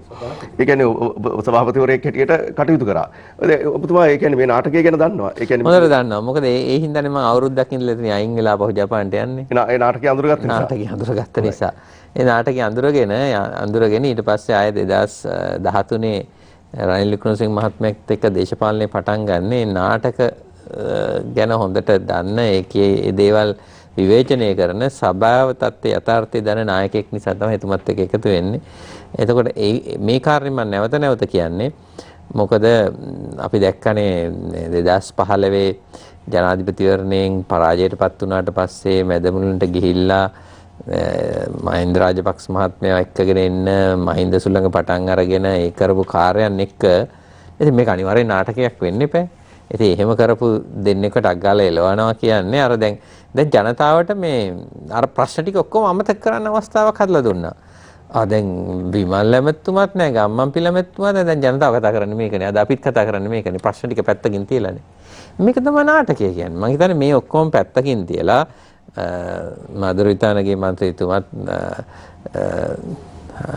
අපි සියලු දෙනාම අපි සාකච්ඡා කරන්නේ මේ ඇත්තම කතන්දරේ මොකද්ද මේ රටේ මේ උද්ගත වෙලා තියෙන ප්‍රශ්නේ. අපි පස්සට ගිහිල්ලා ඇඟිල්ල දික් කරලා වැඩක් නැහැ. අපි මේක තේරුම් ගන්න ඕනේ මේ ප්‍රශ්න ටික විසඳ ගන්න ක්‍රමය. මේක විශේෂයෙන් අපේ නායකතුමා සහ අපි දරන මතය තමයි මේ වගේ වෙලාවට බොරදියේ මාළු බෑම අපි අනුමත කරන්නේ නැහැ දේශපාලඥයෝ හැටියට. මේක අපි තේරුම් ගන්න ඕනේ. දැන් මේ අපි මුළු රටම මේ අර්බුදයෙන් එක්සත් ජාතික පක්ෂිකයෝ අපි විතරක් නෙවෙයි මුළු රටම මේ අර්බුදයෙන් බැට කනවා. දැන් පාරට බැස්සහම වාහනේ යන්න බැරි තරමට පොලිම මොකද්ද වාහන පොලිම දෙපැත්තටම පෙට්‍රල් ෂෙඩ් ඉස්සරහා පොලිම. එතකොට මේ රටේ 69 ලක්ෂයෙන්ම දැන් පොලිම ඉන්නෝනේ. ඒ කියන්නේ මේ ප්‍රධාන කාරණේ සදර්මන් මේ ප්‍රශ්නවල දැන් මේ දැන් වර්තමානයේ වෙන විට අපි කතා කරන ඩොලර් අර්බුදයේද විදුලි අර්බුදයේද තෙල් අර්බුදයේද මේ සියලු අර්බුදත් එක්ක විශාල ප්‍රශ්නයකට මැදිලා ඉන්නවා. දැන් ඉතින් පාර්ලිමේන්තුව මේ දවස්වල කතා කරනවා IMF වාර්තාව ගැන. දැන් IMF එකෙන් මේ ඊයේ ඉදිරිපත් කරලා තියෙනවා මේ IMF Executive Committee Board concludes that Article 4 consultation කියන වාර්තාව. ඉතින් මේ වාර්තාවේ පැහැදිලිව කියලා තියෙන්නේ මේ දැන් එකපාරට මේ IMF කිව්වහම මේ යක්ෂයෙක්ම වුණානේ. මේ යක්ෂයෙක් නෙමෙයිනේ IMF එක International Monetary Fund එක හදන්නේ. මේ වගේ අර්බුද ආවහම රටවල් ඒන් මුදා ගන්න උපදෙස් සහ ආධාර දෙන්න. මේක මේ මහා යක්ෂයෙක් භූතෙක් නෙමෙයිනේ. දැන් මම දැක්කා මේ අයින් කරපු මේ മന്ത്രിවරු ඇමතිවරු දෙන්න මේ ආයෙ කිව්වා මෙන්න මේ නැවත දැන් ආයෙ එයි කියලා MCC. අදටත් අපි දුක් වෙනවා. දැන් ඇත්තටම සුධර්මන් මහත්මයා MCC වාර්තාව හදපු අර CCTV කැමරා සිස්ටම් එක හැදුවේ යෝජනා කරේ මම සභාපතිට ආංශික අධීක්ෂණ අනු කමිටුවේ මේ රථ වාහන සම්බන්ධ අනු කමිටුවේදී අපි කරපු රිපෝට් එකක්. ඉතින් අපි දුන්න එකට MCC එකෙන් සල්ලි දෙන්න හැදුවාම මේ කට්ටියම කියනවා අර මේ මට මතකයි මේ අර කුඩ ගැන සුප්‍රකට ඇමතිතුමියත් කෑ ගහලා කිව්වා මේ මාරගස් නැති වෙනවා මේ අනුරාධපුරයට යනකම් වැඩ බඳිනවා කියලා MCC ගිවිසුම නිසා මේ ලොකු බිල්ලෙක් මැව්වනේ. මම කියන්නේ මෙන්න මේ දැන්වත් මේ බිල්ල මවන එක පැත්තකින් තියලා ලෝකෙන් ගන්න පුළුවන් ආධාර ටික අරගෙන දැන් ආධාර හැටියට දෙන්න තිබුණ ටිකත් නොගෙන අපි සම්පූර්ණ වෙනත් පැත්තකට යවනවා නම් ඒ කියන්නේ රටේ ජනතාව ගොනාට අන්දන එක. දැන් නැවතත් මේ නාටකෙනුත් කරන්නේ මේ ප්‍රශ්න ටික අමතක කරලා අලුත්ම ප්‍රශ්නයක් තියෙන මේ ඇමතිවරු දෙදෙනා එළියට දැන් මේ ප්‍රශ්නය අද ගන්නවා. එහෙම නෙමෙයි වෙන්න ඕනේ. දැන් විදුලි අර්බුදය ගමුකෝ. මේ රටේ විදුලි අර්බුදයට විසඳුම් ඉදිරිපත් කරලා තිනවා. ජෙනරේෂන් ප්ලෑන් එකක් හදලා තිනවා. මම ඒක හොඳටම දන්නවා ආංශික අධීක්ෂණ කාරක සභාවේ බලශක්ති කාරක සභාවේ සභාපතිවරයා අනු කමිටුවේ හිටියේ මම. එතකොට අපි 2038 වෙනකන් ඒ අවශ්‍ය විදුලි අර්බුදය විසඳන්න අවශ්‍ය සියලුම සැලසුම් ටික හදලා මේ සැලසුම් හදලා තියෙන්නේ. දැන් මේ සැලසුම් හදලා තියෙනකොට ඔන්න රට හදනවා කියලා ආයෙ තව සැලසුම් වෙනවා. මේවා පාර්ලිමේන්තුවට සම්මත කරලා හැමදේම මේ සැලසුම් හදලා තියෙන්නේ. ප්‍රශ්නේ තියෙන්නේ සුධර්මන් විදුලි බලය ගත්තොත් මේ හදපු සැලසුම් ටික ක්‍රියාත්මක වෙන්නේ නැහැ. උදාහරණයකට දැන් අද වෙනකොට දැන් අපේ රටේ හිරු එළිය තියෙනවානේ. සෝලා මෙගාවොට් 150ක ප්‍රොජෙක්ට්ස් ටිකක් තියෙනවා. ටෙන්ඩර් ඇප්‍රූවල් එක 2020 මාර්තු ඉඳන් තාම දෙන්නේ නැහැ. මේ ඇමතිවරයා ගාව තියාගෙන ඉන්නවා. මොකද ඒ හිතවත් Tamanට හිතවත් අයගේ ඇප්‍රූවල්ස් එක නැති නිසා මේක තියාගෙන ඉන්නවා. එතකොට රටම ප්‍රශ්න වලපත් වෙනවා. අපි දැක්කා දැන් සාම්පූර් ප්‍රශ්නේ විසඳන්න ජපාන් රජයෙන් උපකාර දුන්නා හයි එපිසන් කෝල් පවර් ප්ලාන්ට් එකක් ගෙවුවම මේක විසඳ ගන්න පුළුවන් කියලා. මේක හරි ලෝකේ පරිසර හානි නොවන විදිහට වැඩ කරන්න හැකියාවද? පුනරින් ගත්තාම සෝලා මෙගාවොට් 800ක් වින්ඩ් එක 250ක් තියෙනවා. දැන් මේ සියලුම ව්‍යාපෘතින් හදලා ඔක්කොම කරලා තියෙනවා. මේ හැමදේම කරන්න ගියාට පස්සේ මේ රටේ තියෙනවානේ දේශපාලකයන් විතරක් ඇඟිල්ල දික් කරන්න බෑ සුධර්මන් මේ විශේෂ නිලධාරි පැලැන්තිය ව්‍යාපාරික පැලැන්තිය දැන් විදුලි බලය ගත්තොත් ඩීසල් මාපියාවක් තියෙනවා ගල් අඟුරු මාපියාවක් තියෙනවා ඊළඟට මේ දැන් සූර්ය බලය හදනකොට ටෙන්ඩර් දාපු කට්ටියට විරුද්ධ අනිත් කට්ටිය ගිහලා නඩු දානවා මේ සියලු කාරණා ගත්තාම මේ පාලනය වගේම පරිපාලන කටයුතු සහ සියලුම දේවල් වලදී මම හිතන්නේ රට හැම දිගටම යන්නේ අනිත් පැත්තට. මේ අනිත් පැත්තට යන එක වළක්ව ගන්න නම් මේ හදලා තියෙන පාර්ලිමේන්තු ඉදිරිපත් කරලා තියෙන ප්‍රතිපත්ති ටික හරියට අපි ප්‍රධාන වශයෙන් මතක් කරලා දෙන්න ඕන. අපේ කාලේ අපි හිටපු අගමැතිතුමා මේ ඉදිරිපත් කරා ආංශික අධීක්ෂණ කාරක සභා ක්‍රමය හදලා මේ සියලුම වාර්තා ටික හදලා පාර්ලිමේන්තුවේ තියෙනවා. කොහොමද විදුලි අර්බුදය විසඳන්න ඕන ප්‍රශ්න ටික ඔක්කොම හදලා තියෙනවා. මෙන්න මේ ටික ක්‍රියාත්මක කරන්න. අවසන් කරනවා. මේ ක්‍රියාත්මක අධ්‍යාපනයේ මේ ප්‍රශ්න ටික හදලා තියෙනවා. ට්‍රාන්ස්පෝර්ට් වලද මේ හැම දෙයකම මේ කොහොමද රටේ යන්න ඕනේ කියලා හදලා තියෙනවා. මේකේ අවශ්‍යතාවය වෙන්නේ මේ කළමනාකරණය ආපු ගමන් දේශහිතයිශී විදිහට නැත්නම් ලස්සන වචන සෙට් එකක් දාලා මේක වෙනස් කරලා නැවත අලුත් තැනකට ගන්න හදනවා. මෙන්න මෙතන මේක පැත්තකින් තියලා රටේ ප්‍රතිපත්ති ටික හරියට හදාගෙන අවුරුදු අඩුවතරමේ 2025 2050ට මේ රට වෙනස් වෙන්නේ නැතුව ඉදිරියට යන ප්‍රතිපත්ති ටික හදාගත්තොත් විතරයි මේ අර්බුද වලින් ගොඩ එන්න පුළුවන්. දැන් ඩොලර් අර්බුදයට නම් ඇත්තටම IMF එක කරා IMF එක පාර්ලිමේන්තුවට ඉදිරිපත් කළ දෙන වාර්තාව පාර්ලිමේන්තුවට දාලා සියලු දෙනාම සාකච්ඡා කරලා හොඳ නරක සාකච්ඡා කරලා මේක එකඟ වෙලා මේක කරගන්න ඕන. ජාත්‍යන්තරයෙන් අපි උදව් ගන්න ඕන. මෙන්න මේ දේවල් සාකච්ඡා කරේ නැතුව මම විශ්වාස කරනවා අපි මේ කතිකාවත ඉදිරියට ගියොත් හොඳයි. මම මදුරවිතානගේ මහත්තයා මන්ත්‍රීතුමාට ඇඟිලි දික් කරනවාත් එතුමා අපේ පැත්තේ කාලේ කරපු වැඩ කරනවටත් වඩා මෙතනින් එහාට කොහොමද මේ අර්බුදේ ජයගන්නේ කියන ඒ සාකච්ඡාවයි මෙතෙන්ට අවශ්‍ය කියලා මම විශ්වාස කරනවා. හොඳයි. මන්ත්‍රීතානගේ මන්ත්‍රීතුමනි දැන් එක පැත්තකින් දැන් IMF එකට ආණ්ඩුව යනවාද? දැන් ඔබතුමාලා වේදිකාවේදීත් කිව්ව දෙයක් තමයි ජාත්‍යන්තර මුල්‍ය අරමුදල ඉස්සරහ අපි දන ගහන්නේ නැහැ. අපි මොන විදිහකින්වත් මේ කොන්දේසි වලට යටත් වෙලා රට පාවලා දෙන්නේ නැහැ කියලා හොඳ වේදිකාවේදී හොඳ සටන් පාඨයක් වුණා. දැන් හැබැයි දැන් ඔබතුමාලගේ පැත්තෙන් කියවෙනවා නෑ අපි ජාත්‍යන්තර මුල්‍ය අරමුදල ඉස්සරහට යන්න සිද්ධ වෙනවා. උන්ගේ උපදෙස් ගන්නවා. ඔවුන් එක්ක කටයුතු කරන්න අපිට සිද්ධ වෙන තත්ත්වයක් ඇති වෙලා තියෙනවා කියන ප්‍රකාශات නිකුත් වෙනවා. ඒකම මන්ත්‍රීතුමනි දැන් අද ඇති වෙනු තත්ත්වෙත් එක්ක දැන් ඔබතුමා කිව්වා මේක මේ අද ප්‍රශ්නයක් නෙමෙයි. මේක දීර්ඝ කාලයක් තිස්සේ ආව ප්‍රශ්නයක්. හැබැයි මේ ප්‍රශ්නේ බලපාන්නේ නැද්ද රට අස්ථාවරයි කියලා ජාත්‍යන්තරයට මේක යද්දී. අපේ මුල්‍ය තත්ත්වය පිළිබඳවත් මේ තියෙන තත්ත්වෙත් එක්ක ණයක් දෙද්දි හරි කෙනෙක් බලනවා ණයක් දෙද්දි ඒ ස්ථාවරයිද? අපි ණයක් ගන්න යද්දි අපිට මේ ණය ගෙවා ගන්න පුළුවන්ද? මොහු ස්ථාවර පුද්ගලයෙක්ද? අපි සාමාන්‍ය ණයක් ගන්න ගියොත් පුද්ගලෙක් හැටියට බලනවා. රටක් හැටියට ඔබතුමාලා යද්දි ආණ්ඩුවක් හැටියට දැන් අස්ථාවර තත්ත්වයක් තියෙනවා. දැන් හෙට උදේ වෙද්දි ජනතාව කල්පනා කරන දෙයක් තමයි ආණ්ඩුවෙන් කී දෙනෙක් යයිද? ආණ්ඩුව වැටෙයිද? මොකක්ද මේ වෙන්නේ? දැන් ඔබතුමාලා කොහොමද මේ කළමනාකරණය කරගන්නේ මේ ඩොලර් ප්‍රශ්නය, මේ විදුලි අර්බුදය, මේ තෙල් අර්බුදයත් එක්ක? දැන් ඔබතුමාලා දැවැන්ත දේශපාලන අර්බුදයකට අද මුණ දීලා තියෙනවා. කොහොමද මේ කළමනාකරණය කරගන්නේ මේක? දැන් සුධර්මන් ඔබට මතක ඇති අපි රජයේ පටන් ගත්තේ දවසේ ඉඳන්ම එක එක කාරණා සමාජගත කරන උත්සාහ කර දැන් මතක ඇති ඒක පරිසර හානිය කියලා මොකු රැල්ලක් දැන් මේ රටේ ලබන මාස වෙනකොට රට ඉවරයි පරිසරය ඔක්කොම ඉවරයි ගස් කපලා මේ ඇමේසන් එකේ තියෙන පින්තූරයක් දාලා ඒ වගේ ලොකු රැල්ලක් ගියා. ඊට පස්සේ දැන් ඔබට මතක ඇති මේ ඊට පස්සේ මොකද්ද පාරක් හදනකොට ඒක මුළු රටේම ලොකු රැල්ලක් ගිහලකට ඊට පස්සේ සමාජගත කරන උත්සාහ කරන මේ දැන් රට බංකොලොත් වෙනවා කියලා. දැන් රට බංකොලොත් වෙනවා කියලා ලොකු හැමදාමනේ මාස දෙකකට තුන සැරයක් කරවනේ රට හිට එනකොට බංකොලොත්. ඊළඟට අර මේ සිංහරාජේ කැලේ කපන කියලා පොඩි ළමයෙක්වත් අල්ලගෙන මේ ගුවන් කාලේ ලොකුවට අර මේ අපේ මහාචාර්යතුමා කිව්වා වගේ මේ අපි නිකන් සමහර වෙලාවට නිකන් අනවශ්‍ය කාරණා වලට විශාල වෙලාවක් යොදවලා අපි අර කරන්න තියෙන මූලික අරමුණු ගැන ඇත්තට විවේචන කරන්න ඕනේ. ඒ රජයේ පැත්තෙන් හරි මොනවා හරි දැන් අපි වෙනුවෙන් කතා කරන්න ඕන මාතෘකාවක් වෙනස් වෙනවා. ඊළඟට දැන් අර අධිවේගී මාර්ග මධ්‍යම අධිවේගී මාර්ගය හදනකොට මේ අර මොකද්ද පණ්ඩු කරඳ ගහ අල්ලගෙන ඒක අන්තිමට හිටපු ජනාධිපතිතුමා ගිහලා සිවුරක් ඔතලා මේ සාංගිකත් කර. ඉතින් ඒ වගේ කාලෙන් කාලෙට මේක බංකොලොත් වෙනවා මේක මෙහෙම වෙනවා ඒ වගේ විවිධ කතා යන ඒක ඉතින් විපක්ෂයට වෙන කරන්න දෙයක් නැහැ. විපක්ෂය මීට වඩා අවබෝධ කරගන්න තමන්ට කාර්යභාරයක් තියෙනවා කියලා මේ රටේ.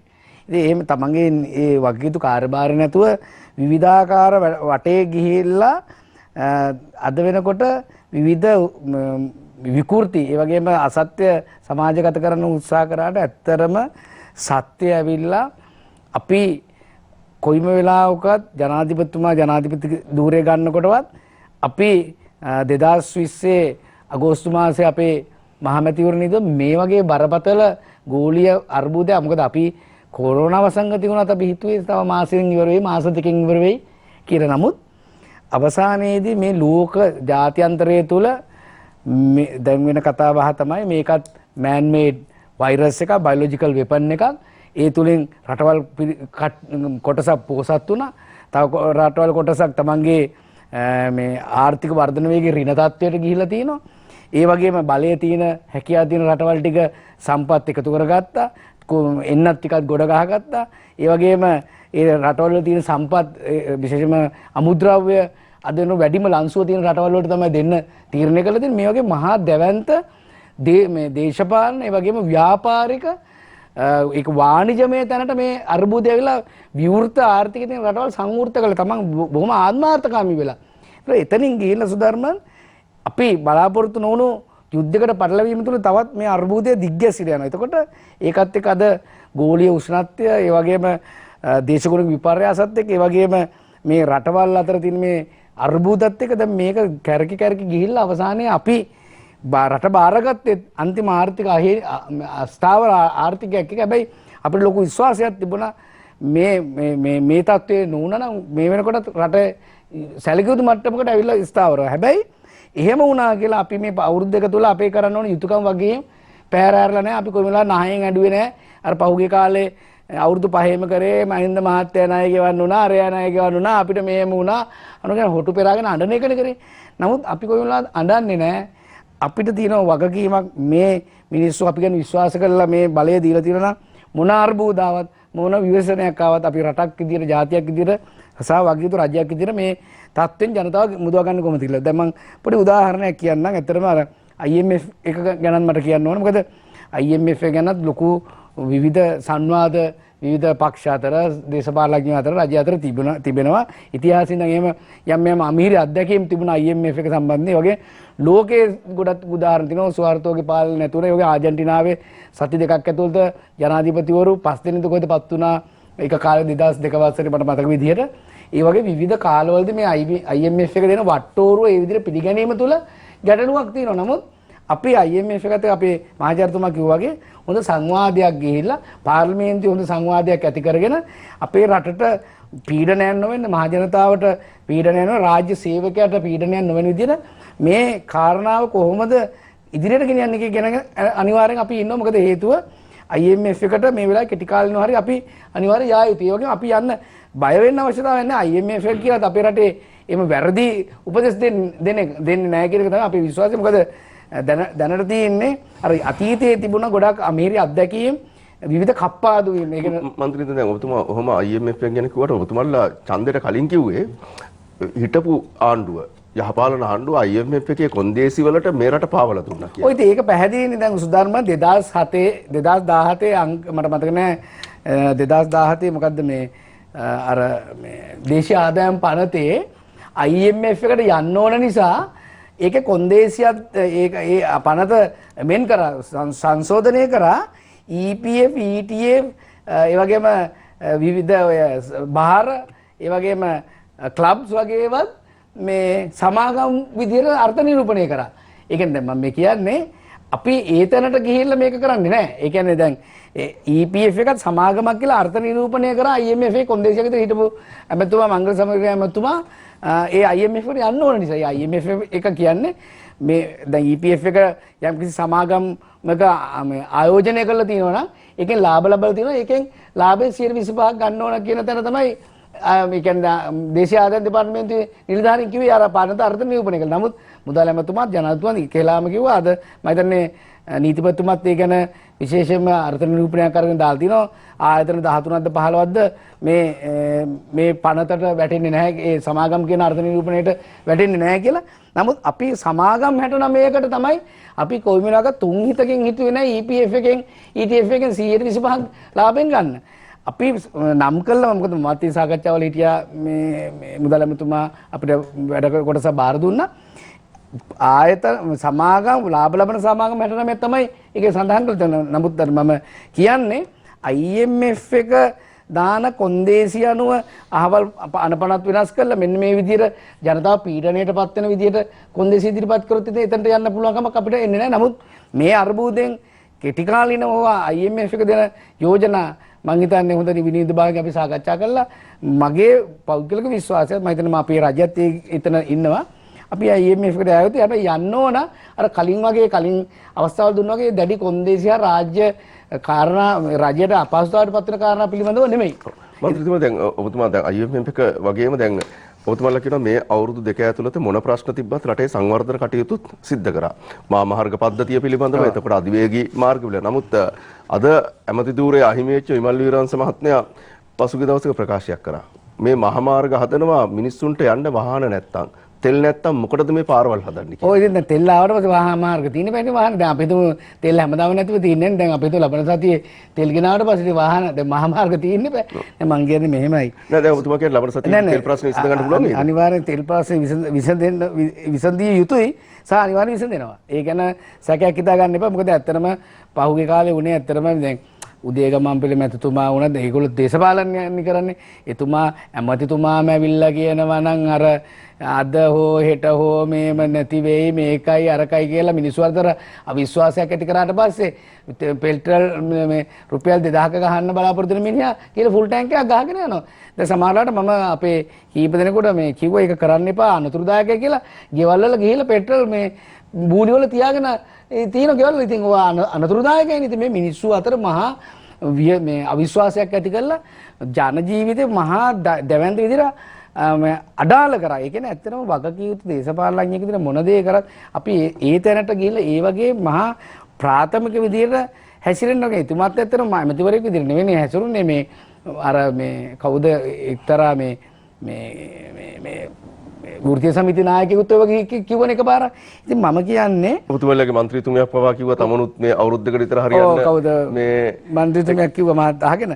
ඒතර මම කියන්නේ සුධර්මන් පසුගිය කාලයේ පුරාවටම පසුගිය වසර දෙකක කාලය තුලදී අපි වැඩසටහන් කීපයක්ම ක්‍රියාත්මක කරා. විශේෂයෙන්ම අද මාතෘකාව විදිහට ගත්ත අපේ මේ විදුලි බලය සම්බන්ධයෙන් ගත්තොත් එහෙම සාමාන්‍ය වසරකට මෙගාවොට් 200ක විතර අවශ්‍යතාවයක් තියෙන. ඒ කියන්නේ අවශ්‍යතාවය ගත්තොත් දාල වශයෙන් 108ක විතර වැඩි වීමක් තියෙනවා. දැන් උදාහරණයක් විදිහට පසුගිය අපි 2015 ජනවාරි මාසෙන් පස්සේ විවිධ අවස්ථාවලදී මට මතකයි අර අනුර විජේපාල හිටපු සභාපතිතුමා මේ යහපාලන රජයේ කාලේ අවස්ථා කීපයකදීම කිව්වා මෙහෙම විදුලි අවශ්‍යතාවයක් තියෙනවා මේක වහාම කළ යුතුයි කියලා.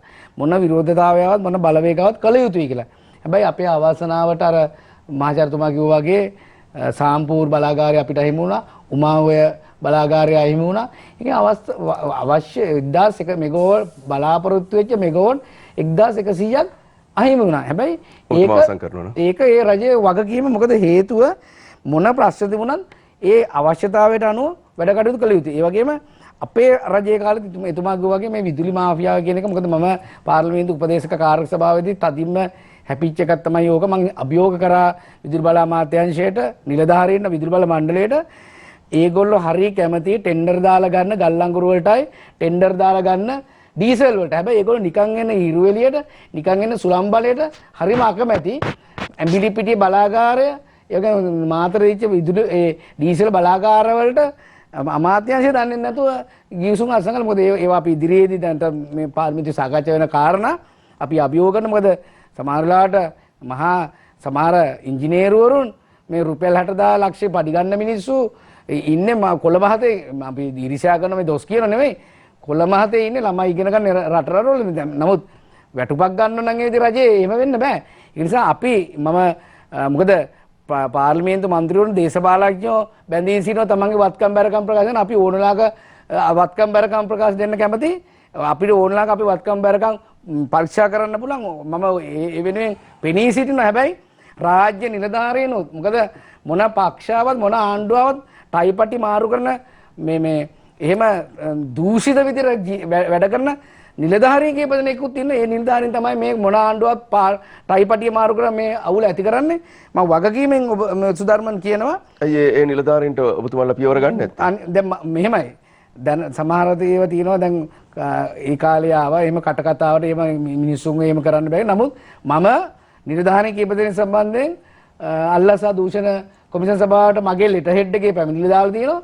මම බලාපොරොත්තු වෙන අල්ලාසා දූෂණයකින් ඒව පරීක්ෂා කරයි කියලා. මොකද නිලධාරීන්ගේ නම් එක්ක දැනට ඉන්න ලිපිනයන් එක්ක විශේෂයෙන්ම ඖෂධ නියාමන අධිකාරිය, විදුලි බල මණ්ඩලය, ඒ වගේම කස්ටම් එක, ඒ වගේම ඉන්ලන්ඩ් රෙවිනියු මේ දේශීය ආදායම් දෙපාර්තමේන්තුව, එක්සයිස් දෙපාර්තමේන්තුව ඔක්කොගෙම ඒ අදාළ මොකද මට ලැබිච්ච තොරතුරු අනුව මට සාධාරණ අවස්ථාවක් තියෙනවා. ඒ කියන්නේ එහෙම නිවැරදි කළේ අය නිවැරදි නම් ප්‍රශ්නයක් නැහැ.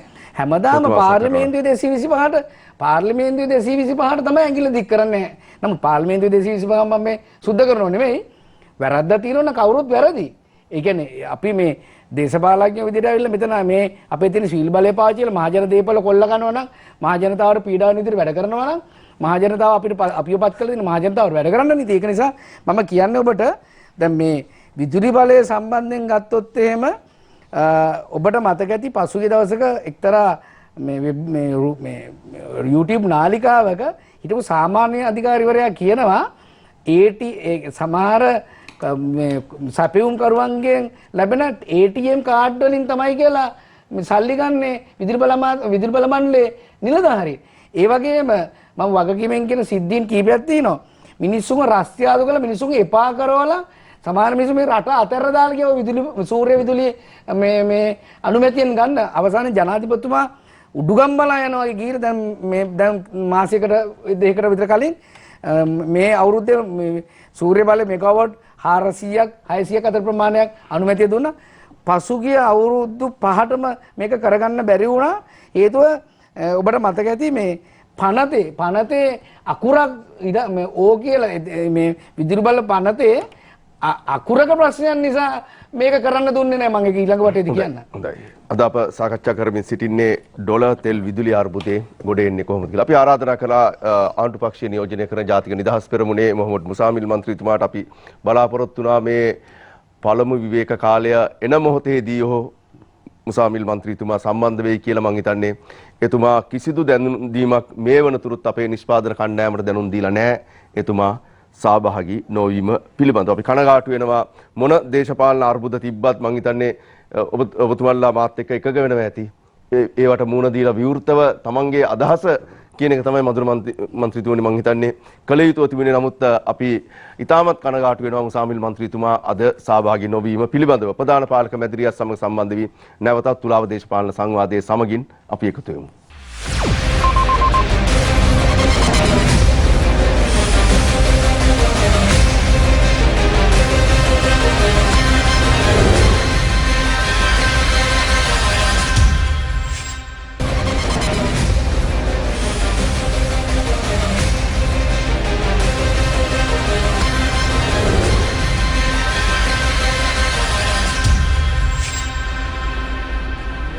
ඔබ නැවතත් තුලාව දේශපාලන සංවාදයේ සමගින් ඩොලර් තෙල් විදුලි අර්බුදයෙන් ගොඩ එන්නේ කොහොමද? අද අප සාකච්ඡා කරමින් සිටින්නේ මෙන්න මේ මාතෘකාව පිළිබඳව. මම මුලින්ම සඳහන් කරා අද සංයුතියේ වෙනසක් තියෙනවා. අද 4 දෙනා වෙනුවට 3 දෙනෙක් පමණයි සහභාගී වෙන්නේ. ආණ්ඩු පක්ෂයේ නියෝජනය කරමින් මధుර විතානගේ මන්ත්‍රීතුමා පමණයි සහභාගී වෙන්නේ. විපක්ෂයේ නියෝජනය කරමින් GC අලුවතොල මන්ත්‍රීතුමත් ආශුමාරසිංහ හිටපු මන්ත්‍රීතුමා සහභාගී වෙනවා. අලුවතොල මන්ත්‍රීතුමනි දැන් මේ මොන තර්ක ගොඩ නැගුවත් මේ අර්බුදයෙන් ගොඩ එන තත්ත්වය තමයි රටට ජනතාවට අවශ්‍ය වෙලා තියෙන්නේ. ඔබතුමා මොකක්ද මේ වෙලාවේ යෝජනාව? දැන් මොන තත්ත්වයද ඔබතුමන්ලා ඊළඟට හරි ආණ්ඩුව ගන්න ඉන්න ප්‍රබල ප්‍රධාන විපක්ෂයේ හැටියට ආණ්ඩු කරපු පක්ෂයේ හැටියට ආණ්ඩු කරපු කණ්ඩායම හැටියට ඔබතුමා මොකද්ද මේ දකින්නේ? දැන් එක පැත්තකින් ඔබතුමන්ලා යෝජනා කරා IMF එකට ජාත්‍යන්තර මුල්‍ය අරමුදලට යා යුතුයි කියලා. ඒකට දැඩි විවේචනයකුත් එල්ලුණා පහුගිය කාලවකවානුව තුල ඔබතුමන්ලට. දැන් ආණ්ඩු පැත්තෙන් බැලුවොත් IMF එකට යන ලකුණකුත් පෙන්눔 කරනවා. දැන් ඔබතුමා මුලින් සඳහන් කරා මුල් වටේදීම සඳහන් කරා මේක නිර්මාණය වුණේ කොහොමද කියලා. මේ අර්බුදය නිර්මාණය කරගත් අර්බුදයක් විදිහට ඔබතුමා නිර්වචනය කළා. මන්ත්‍රීතුමනි දැන් මේකෙන් ගොඩ එන මාර්ගයක් නැද්ද? මේකෙන් ගොඩ එන්න මොකක්ද තියෙන ක්‍රමවේදය? හැබැයි සුධර්මන් දැන් නම් මේකෙන් ගොඩ වෙන්න දැන් ඔය ඇමතිතුරු දෙන්නෙක් අයින් කළා හරියන්නේ නැහැ. සම්පූර්ණ ආණ්ඩුවම අයින් වෙන්න ඕනේ. අන්න එතන තමයි ගොඩ එන්න මාර්ගය තියෙන්නේ. මොකද දැන් මේ ආණ්ඩුව බලයටපත් වෙලා දැන් අවුරුදු 2කට කලින් කිව්වේ රට ජාතිය ආගම මේ ඔක්කොම ගෙනල්ලානේ ආවේ බලයට. ඒ වගේම අපේ අභිමානය ගැන කතා කරා. දැන් අපිට මේ එකක්වත් තියෙනවද? දැන් අපිට අභිමානය මොකක්ද? දැන් අපි දැන් ඉන්දියාවෙන් ඉල්ලනවා තෙල් ටික ඉල්ලනවා. හිඟා කනවා, අත පානවා. එහෙම නැත්නම් චීනෙට අත පානවා. එහෙම නැත්නම් බංග්ලාදේශයට අන්තිම රට පාන්න උනානේ. දැන් අපේ රටේ ජීවන තත්ත්වයට වැඩිය ඒ රටවල් අපේ දකුණු ආසියාවේ රටවල් වල ජීවත් වෙන්නේ මිනිස්සුන්ගේ ජීවන තත්ත්වය අපිට වැඩිය පල්ලෙහායිනේ. ඒ රටවල වත්කම් දෙපළ තියෙනවා. ඉතින් එහෙම තැන් වලටත් අපිට අතපාන්න සිද්ධ වුණා. ඒතකොට අපිට අභිමානයක් තියෙනවද සුජන්ම? දැන් අපේ රටේ මිනිස්සු මොකද කරන්නේ? දැන් මේක දැන් මේක විපක්ෂයේ മന്ത്രിතුමාලා විතර නෙමෙයි ආණ්ඩු පක්ෂයේ සමහර අය කතා කරන්නේ. මෙහෙම ප්‍රශ්නයක් එනවා කියලා. කොයිද ආණ්ඩු විසඳුම් තිබ්බේ නැහනේ. දැන් මහ බැංකුවේ අධිපතිවරයා කියන විදිහට මේ ඩොලර් හිගයක් නිසා නෙමෙයි මේක. මේක හරියට කළමනාකරණය කරගන්න බෑ. මොකටද ප්‍රමුඛතාවය දෙන්නේ? ඉතින් දැන් මේ ඇමතිවරු දෙන්නෙක් අයින් කරලා එහෙම නැත්නම් තවත් දෙන්නෙක් විතර හිට අනිත් අයින් කරලා මේක මේ අතපිහිදා ගන්න ආණ්ඩුවට පුළුවන් කියලා හිතනවද? මං හිතන්නේ නැහැ. රටේ ජනතාව අද දැන් අපි කියමු ඉන්ධන පොලිමේ ඉන්න උදවිය මොනවද කියන්නේ? ඒ ගොඩක් දෙනකොට දැන් මාධ්‍යෙන් ගිහිල්ලා මයික් එකක් ඇල්ලුවම මොකද්ද කියන්නේ? සමාජ මාධ්‍ය දාලා වෙලා මේ වගේ විද්‍යුත් මාධ්‍ය වලත් යනවා. මොනවද කියන්නේ? අපිත් 69න් අපි ඡන්දෙ දුන්නා. එයා කියනවනේ කෙලින්ම. ඉතින් දුන්නාට දැන් අපිට සිද්ධ වෙලා තියෙන්නේ මේක. අපිට පොලිමින් අපිට කන්න නැහැ. අපේ ජීවත් වෙන මාර්ගය යන හිටලා. මිනිස්සු පාරට වැටිලා. දැන් මෙතුමක් වන්ද බංගලොත් වෙනවා කියලා විපක්ෂය කියනවලු. දැන් මොකක්ද මේට දැන් බංගලොත් කියන්නේ? මේට වැඩි දෙයක් තියෙන බංගලොත් කියන්නේ. දැන් මිනිස්සුන්ට තමන්ගේ ජීවිතයේ එදිනදා ගෙනියන්න බැයි නම් ඒ ගෙනියන්න අවශ්‍ය දේවල් ටික ආණ්ඩුවට සපයා දෙන්න බැහැ. ආණ්ඩුවේ වරද නිසා ඒක සිදු වෙනවා. තව මොකද්ද බංගලොත් වෙන්න තියෙන්නේ? ඒ අය දෙකක් තියෙනවද බංගලොත් වෙන්න? මේට එහා දෙයක්. ඉතින් මේකේ විසඳා ගන්නට දැන් ඔය IMF එකයි නොයෙකුත් දේවල් කතා කරන්න පුළුවන්. දැන් මේ රජය මෙතුමා කිව්වා මේක දෙනකොට මේ ඩොලර් තිබ්බේ නැහැ කියලා. දැන් පැහැදිලිව මම කියන්නම් දැන් ඇත්තටම පාස්කු ප්‍රහාරයක් ආවනේ. අපි අවාසනාවන්ත ලෙස ඒ සිද්ධ වුණා. මරණ ගාන සිද්ධ වුණා. රටේ ආර්ථිකය කඩා වැටුණා. සංචාරක ව්‍යාපාරය කඩා වැටුණා. ඊට ඉස්සෙල්ලා දින 51 කියලා එකක් ආමතකද? ඒ කියන්නේ මෛත්‍රී මහත්තයා බලෙන් ආණ්ඩුව ව්‍යවස්ථාවට විරුද්ධව දුන්නා මහින්ද මහත්තයාට. දීලා එතනත් කඩා වැටුණා මේ ගියේ මාර්ගයේ ගොඩක් දීදීට. ඉතින් එහෙම තීද්දිත් අපිට මේ ඔය නොවැම්බර් මාසේ වෙනකොට 2019 අපේ සංචිතවල තිබ්බනේ හරියටම ඩොලර් බිලියන මිලියන ගත්තොත් 7500ක්. ඒකල්ල අපේ රාජ්‍ය බැංකු ඉතා ශක්තිමත්ව තිබ්බා. බැංකුවල තිබ්බා තව බිලියන ගාණක්. ඩොලර් මිලියන 4000ක් විතර. ඉතින් ඒක ඔක්කොම ගත්තාම 11ක් ඩොලර් බිලියන 11. ඒ කියන්නේ විශාල ප්‍රමාණයක්. සංචිත හැටියට තිබ්බා අපිට. ඒතොර එහෙමනේ බාරගත්තේ. දැන් අද මෙතුමන්ලා දැන් හෙට ආණ්ඩුව මිනිස්සු මේ දැන් ওই ඇමතිවරු ටික විතරක් නෙවෙයි ආණ්ඩුව මිනිස්සුගේ පාරට බහලා එළවලා දැම්මොත් ඩොලර් කීයක් තියෙන්නේ? අඩු ගානේ මාසෙකට නෙවෙයි සතියකට කණ්ඩ දෙන්න තියෙනවා ඩොලර් 700ට අඩුයි කියලා කියනවා. මම හිතන්නේ ඊටත් අඩු ගාණක් තියෙනවා. හරි ගාණ කියන්නේ නැහැ. එහෙම තියාගෙන ඉතින් මේ අවුරුද්දකට කරලා තියෙන හරමනේ. මන්ත්‍රීතුමනි මේ තත්ත්වයක් තියාගෙන ඔබතුමාලා ආණ්ඩුව ගත්තොත් කොහොමද මේක නෑ දැන් උදාහරණ මේකනේ අපේ මේ අවුරුද්දකට මොනවද කරේ? දැන් අපි කියනවා කොරෝනා ලෝකෙටම තිබ්බා. කොරෝනාත් අපි විතරක් නෙමෙයිනේ. දැන් අපේ අල්ලපු රටවල් හැම එකම මේ තත්ත්වෙ තියෙනවා. ඉන්ධන පෝලිං වල ඉන්නවද? දැන් ගෑස් සමාගම් දෙකම කියනවා ඉස්සරහට අපිට ගෑස් දෙන්න බෑ කියලා. දැන් මාස 6ක් විතර ගෑස් වල පෝලිං තිබ්බා. ගෑස් පිපිරුවා. ප්‍රමිතිය වෙනස් කළා. මිනිස්සු මැරුණා. මොනවද ගත්ත පියවර? මේ රජය මොනවා කතා කරත් ජනතාව රවට්ටලා බලයට ඇවිල්ලා රට ජාතිය ආගම අභිමානය ගැන කතා කරලා ඒ ඔක්කොම අද විනාශ කරලා තියෙනවා. ඒ විතරක් නෙමෙයි. දැන් ඒවත් එක්ක ඇවිල්ලා අද මොනවද මේ ජනතාව ගැන හිතනවද? දැන් දැනටත් මොනවද කතා කරන්නේ? දැන් මේ පෝලිං වල මිනිස්සු ඉන්නවා කණ්ඩ නැතුව. දැන් මේ ඉතාමත් අවාසනාවන්ත ලෙස අපේ රටේ දීර්ඝ කාලයකට පස්සේ මං හිතන්නේ කළුතර දැන් මේ මාධ්‍ය වල ගියා. කළුතර එක පියෙක් තමන්ගේ දරුවන්ට කණ්ඩ දෙන්න නැතුව එල්ලිලා මැරුණා. එහෙම අවාසනාවන්ත රටක් බාටපත් වෙලා තියෙනවා. ඒතකොට හෙට අනිතර තව කොච්චර දෙනෙක්ට කණ්ඩ දෙන්නේ නැති පුළුවන් වේද? තමන්ගේ රැකියාව අහිමි වෙලා තියෙනවා. දැන් සිමිති නැතුව අද මේසන් බාස්ලට වැඩ නැහැ. අද අත්තට දෙන අයට වැඩ නැහැ. කම්කරුවා විශාල ප්‍රමාණයක රස්සා නැහැ. ඉතින් මිනිස්සු කොහොමද කන්නේ? ඒ මිනිස්සු කොහොමද තමයි දරුවන්ට කන්න දෙන්නේ? දැන් අද ඉන්ධන නැතුව ත්‍රිවිල් රියදුරාට එහෙම නැත්නම් වෙනත් වැඩ කරන රියදුරන්. ඒතකොට ප්‍රවාහන සේවය කරන අයට මේ හැම කෙනාටම අර කිසිම කෙනෙකුට වැඩ කරන්න බෑ. දීවි රටට වැඩ කරන්න බෑ. දැන් ගොවියට දැන් මේ කොරෝනා ප්‍රශ්නයත් මේ රසායන පොර දානම් කිරීම. දැන් අපිට ඒකෙන් වෙච්ච දේ බලන්න. දැන් මේ රසායන පොර දානම් කරනකොට අපි ගොඩක් දෙනෙක් කෑ ගැවුවා. ගොවිය පාට බැස්සා. ඇයි බැස්සේ? බැලලා කිව්වා අපි වගා කරන්නේ නැහැ කිව්වා. මොකද ගොවියා දන්නවා වගා කරලා වැඩක් නැහැ කියලා.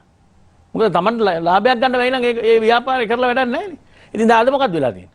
දැන් අද මේ ඉන්ධන ගේන මුදල් ප්‍රමාණය ගිහිල්ලා තියෙනවා මේ මයන්මාර් වලට වැඩිපුර සල්ලි දිහා හාල් ගේනවා. අපේ රට මේ ඩීඑස්එන් එක මාත්‍ය කාලේ ඉඳන්ම නිදහස ගන්නකොට අපේ රට සුධර්මන් අපේ සහල් ඒ කියන්නේ අපි කන පළවෙනි ආහාරයනේ බත් තුන් වෙලම කනවා ගොඩක් දෙන්නේ දෙවේලක් කනවා සමහර කට්ටිය. එතකොට බත් හාල් නිෂ්පාදනය අපිට තිබෙන්නේ නිදහස ගන්නව 39%යි. දැන් මේක තමයි මහවැලි යෝජනා කරේ. අපි කාණ්ඩුවක් කියන්න ඕනේ. ආණ්ඩුව ඔක්කොම කරලා ගොවි ජනපද හදලා මේවා කරලා අපේ බතලගොඩ වාගේ වී පරීක්ෂණාගාරවල මේවා වැඩිපුර අත්සන්න හදින්න බීජ හදලා ඔක්කොම කරලා පහුගිය කාලේ වෙනකොට අපි ස්වයංපෝෂිතයි. දැන් ගියා පහුගිය 2018 2019 වෙනකොට ස්වයංපෝෂිතයි. එහෙම තිබ්බ රටට දැන් චීනෙන් හාල් ගේනවා. ඉන්දියාවෙන් හාල් ගේනවා. මයන්මාර් වලින් හාල් ගේනවා. මයන්මාරේ ආණ්ඩුව කියලා තිබ්බා. අපි සාමාන්‍ය අනිත් අයට දෙනවට වැඩි ගානකට අපි දීලා තියෙන හාල් කියලා. එතකොට මේ ඩොලර් නෙමෙයි යන්නේ. එතකොට අර මෙතුමා කිව්වා මේ බෙහෙත් ගැන කතා කරන්න කියලා. බෙහෙත් අද නැහැ පැනඩෝලුත් නැතුව තියෙනවා අද රටේ. එතකොට මේ ඩොලර් බිලියන, ඒ කියන්නේ මිලියන 22000ක් ගිය අවුරුද්දේ වියදම් කළේ මේවට නේද? මේ අපි ස්වයංපෝෂිත වෙලා තිබේවත් නැති කරලා තියෙනවා. තමන්ගේ මහාන් තත්ත්වකම තමන් උපදේශකයන්ගෙන් විස්තර අහන්න නැතුව මේවා කරලා. එතකොට වරද ආණ්ඩුවේ නෙමෙයිද? මේ 48 ඉඳන් අපි කියනවා උණුත් එකයි මොකද මේ බොරු කතා. මේක ඇවිල්ලා මේ අද වර්තමාන මේ තත්ත්වයට වත් කියනවා එහෙම පිටින්ම රාජපක්ෂ ආණ්ඩුව. ඒක මේ එක ඇමති කෙනෙක් එහා මෙහා කරලා මේක විසඳන්න බෑ. මధుර මහත්තයා අලුත් මන්ත්‍රීවරයෙක් නගර සභාවේ හිටියා. එතුමාට මේක ඇවිල්ලා මේ ඔක්කොම උත්තර දෙන්න බෑ. එතුමාගේ මට්ටමින් එතුමා කියන්නේ. ඔතුමාට ප්‍රශ්න නෑ මම කියන්නේ ප්‍රශ්නයක් නෑ. එතුමා පාර්ලිමේන්තුවේ කතා කරන දේවල් ගැන. ඒක නෙවෙයි මම කියන්නේ. මේ ඇවිල්ලා තියෙන ප්‍රශ්න බැලුම් ප්‍රශ්න වලට විසඳුම් දෙන්න ඔය ඇමති මණ්ඩලයේම අයින් වුණත් හරියන්නේ නෑ. දැන් තියෙන තත්ත්වෙට. මේක කරන්න පුළුවන් අයට බාර දීලා යන්න වෙනවා. මොකද එහෙම නොගියොත් රටේ ජනතාවට මේතනින් එහාටත් මීටත් වඩා ඉතාමත් භයානක තැනකට යන්න වෙන්නේ. ඔබතුමාලාට පැහැදිලිව කිව්ව හැකිද ඔබතුමාලා ආණ්ඩුවක් කරොත් ඔබතුමාලා බාර දුන්නොත් මේකෙන් ගොඩ එන්න පුළුවන්. පැහැදිලිව මේක නොසලකිලිභාවය මේ කළමනාකාරීත්වයක් හරියට කරන්නේ නැතුව අපි කියමු පී.බී. ජයසුන්දර මහත්තයා දැන් හිටියනේ ලේකම් වෙලා. මොකක්ද එතුමා කරේ? එතුමා සම්පූර්ණ මේක අවුල් ජාලාවක් බවට පත් කරා. කබ්‍රාල් මහත්තයා මුදල්ල මහත්තයා මේ මහ බැංකුවට ගිහිල්ලා කරන්නේත් ඒක. ඒතකොට ඒ දෙන්නානේ මේක ගොඩක් උපදෙස් දෙන්නේ. දැන් ඔය රාජපක්ෂ මහත්තයලා මේ ආර්ථිකය ගැන එහෙම ලොකු දැනුමක් තියන අය නෙමෙයිනේ උපදේශකයන් අහනවානේ. දැන් ඒ කට්ටිය තමයි මේ දෙන්න අරන් ගිහිල්ලා තියෙන්නේ. ඒතකොට කැබිනට් මණ්ඩලයත් එක්ක හරියට සාකච්ඡා කරනවා. පාර්ලිමේන්තු කණ්ඩායමත් එක්ක හරියට සාකච්ඡා කරනවා. ඔය එළියට ගියා කට්ටිය කියන්නේ ඒකනේ. අඩු ගානේ මේ අර්බුදය තියෙද්දි වෙලාවේ විපක්ෂය මේවා පෙන්නලා දුන්නා. අඩු ගානේ පාර්ලිමේන්තු කණ්ඩායම කැඳවලා විපක්ෂය පිටින් ඉන්න අය පැත්තක තියන්න පාර්ලිමේන්තු නියෝජනය කැඳවලා කතා කරාද? මේ අර්බුදයට අපි මොනවද කරන්නේ? අපිට සහයෝගය දෙන්න. කතා කරාද? එහෙම කතා කරේ නැද්ද මන්ත්‍රීතුමනි කවදාකවත් මේ කිසි වෙලාවක කතා කරේ නැහැ. අපි ඉල්ලින් ගණනාවක් කරා. ඉතින් ඒ නිසා අද මේක මොකද්ද වෙලා තියෙන්නේ? මෙහෙමයි අර මේ අපිට එහෙම උපදේශ ගන්න පුළුවන් අතීතයේ එහෙම පර්ෆෝම් කරලා තියෙනවා නම් ප්‍රතිඵල තියෙනවනේ. ඉතින් ප්‍රතිඵල නැති කණ්ඩායමකින් තවත් අහලා අපි විලානාසිකල වැඩකුත් නැහැනේ. ඔව් දැන් හරි ඔබතුමා මේ මතේ ඉන්න. නමුත් දැන් වෙලා තියෙන වන්දිය ගවන්න වෙලා තියෙන කාටද? රටේ ජනතාවටනේ. අහිංසක ජනතාවටනේ. තමන්ගේ දරුවන්ට කන්න දෙන්නේ නැහැ කියලා තාත්තට එලිලා මැරෙන්න සිද්ධ වෙනවා නම් තව ඉස්සරහට මේ අපි කියන්නේ ඒක අනුමත කරන්නේ ඒක කරන්න යුතු දෙයක් නෙමෙයි. නමුත් ඒ තැනටපත් වෙලා රට. ඉතින් අද රැකියා කී දෙනෙක් අහිමි වෙනවද? මේ තෙල් නැති ප්‍රශ්නේ ඉඳලා. දැන් දීවරයට තෙල් ටික නැත්තම් කොහොමද මුහුදේ ගිහිල්ලා රස්සාව කරන්නේ? ගොවිය අද Tamanට අඩු ගානේ වගා කරපු ටිකවත් දැන් හැම එකම මැෂින් වලින් කරන ට්‍රැක්ටර් වලින් එහෙම නැත්නම් බූතයක් කියලා මේ යන්ත්‍ර සූතු වලින් කරන්නේ. අද බලන්නකො මාධ්‍ය තුල මේ තෙල් පොලිමේ ඉන්නේ කවුද? අද ගොවියෝ ඔක්කොම පොලින් වල තමන්ගේ අස්සන්න ටික නෙලා ගන්න විදියක් නැහැ. අඩු ගානේ වගා පොහොර නැතුව හරි හදපු ටික නෙලා ගන්න විදියක්. මොකද්ද මේ අපරාධේ? ඉතින් මේක ආණ්ඩුව දන්නේ නැද්ද? ඒක තමයි මන්ත්‍රීතුමනි දැන් ගොඩ එන්නේ කොහොමද මේකෙන්ද ඔබතුමා? ඉතින් ඒක තමයි කියන්නේ. දැන් ගොඩ වෙන්න නම් මේ ආණ්ඩුව දැන් මේ ඇමතිවරු දෙන්නෙක් අස් කරලා හරියන්නේ නැහැ. දැන් ඔය මොනවා කතා කරත් මේක පළව හරින්න ඕනේ. ගොඩ යන්න නම් මේ රජයෙන් මං හිතන්නේ ජනතාවට ආපහු බලාපොරොත්තුවක් ඇති වෙනවා. එහෙමනම් රජයේ විපක්ෂයත් එක්ක හැම කෙනෙක් එක්කම කතා කරලා මේක කරන්න පුළුවන් මිනිස්සුන්ට කතා කරන්න එපා. තාමන් ලෑසි නැනේ කතා කරන්න. අඩු ගානේ තමන්ගේ කැබිනට් එක එක්ක මේක කතා කරන්නේ නැත්තම් තමන්ගේ ගෲප් එකේ කණ්ඩායමේ මේක කතා කරන්නේ නැත්තම් මම තමයි ඔක්කොම දන්නේ. මම තමයි හරියටම කරන්නේ. මම තමයි හොඳටම කරේ කියලා ඉන්න පුළුවන්. හැබැයි රටේ මිනිස්සු මොකද්ද කරන්න වෙලා තියෙන්නේ? අද රටේ මිනිස්සු අනාථ වෙලා. අද එදා තරුණයෝ බලන්න සුදරම් මම මේකට කියනවානේ අපි සතුටු වුණා මේ රජයේ බලයටපත් වුණාම ජනාධිපතිලා ජයග්‍රහණය කරාම තරුණයෝ බැස්ස පාරට වැහලා චාප් වල චිත්‍ර ඇඳලා විශාල බලාපොරොත්තුවක් තිබ්බා.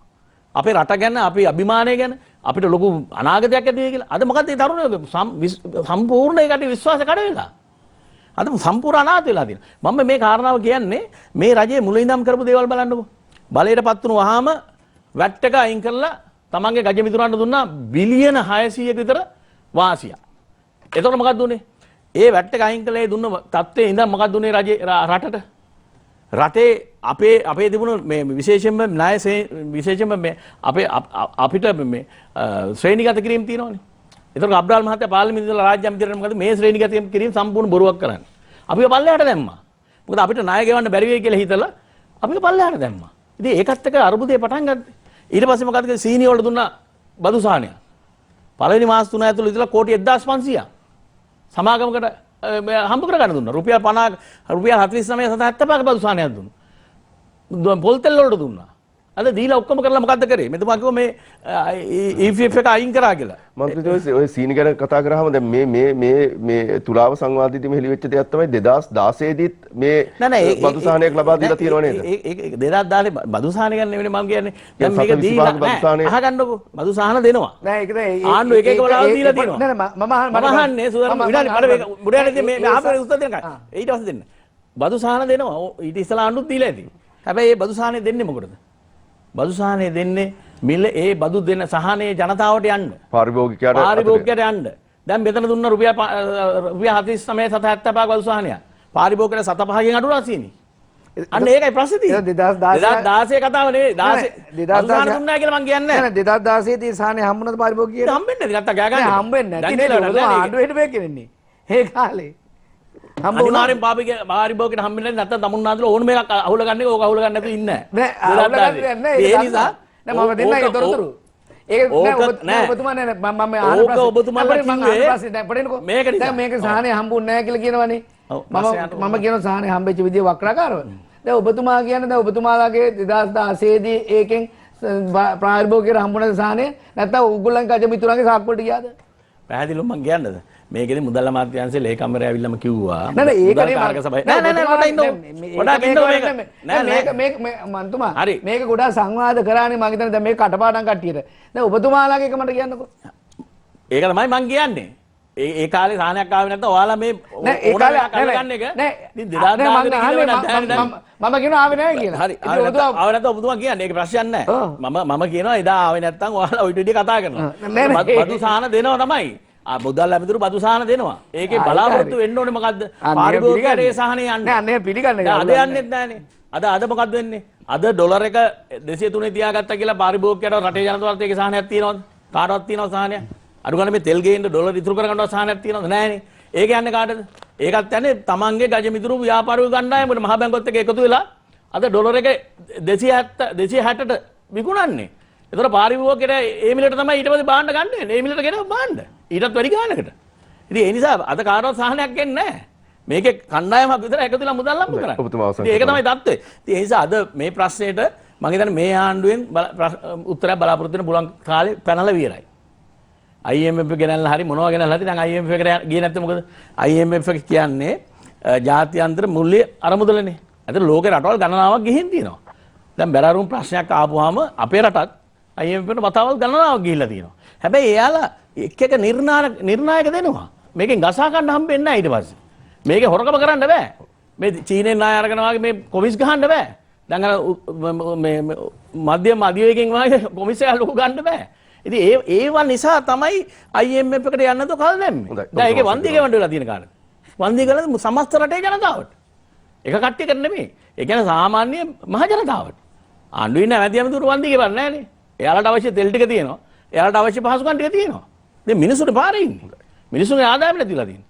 මිනිස්සුන්ට 3 වේලක් කන්න බැරි දැනට අද 1 වේලක් කන්න බැරි දැනටපත් කරලා තියෙනවා. මොකද පාරට වෙලා ඉන්න වෙලා තියෙන දවස් ගණන් මිනිස්සුන්ට තමන්ගේ අවශ්‍යතා ඉෂ්ට කරගන්න. මහාචාර්ය ආශු මාරසිංහ හිටපු මන්ත්‍රීතුමනි දැන් ඔබතුමා මොන ආකාරයෙන් දැන් කොච්චර තර්ක විතර්ක දැම්මත් ජනතාවට අවශ්‍ය වෙන්නේ මේ ප්‍රශ්නෙන් ගොඩ එන්න. රටට අවශ්‍ය වෙන්නේ මේ ප්‍රශ්නෙන් ගොඩ එන්න. දැන් ඔබතුමා සහ ඔබතුමාගේ පක්ෂය සහ ඔබතුමාගේ නායකතුමාගේ හැටියට නායකතුමා පැහැදිලි කරලා කිව්වා මේ අර්බුදේ එනවා කියන එක. දැන් මේ අර්බුදේ මිදෙන මාර්ගය මොකක්ද? මොකක්ද මේ අර්බුදේ මිදෙන්න තියෙන ක්‍රියාමාර්ගය? දැන් අලවතුල මන්ත්‍රීතුමා කියන විදිහට ආණ්ඩුව වෙනස් කිරීමද?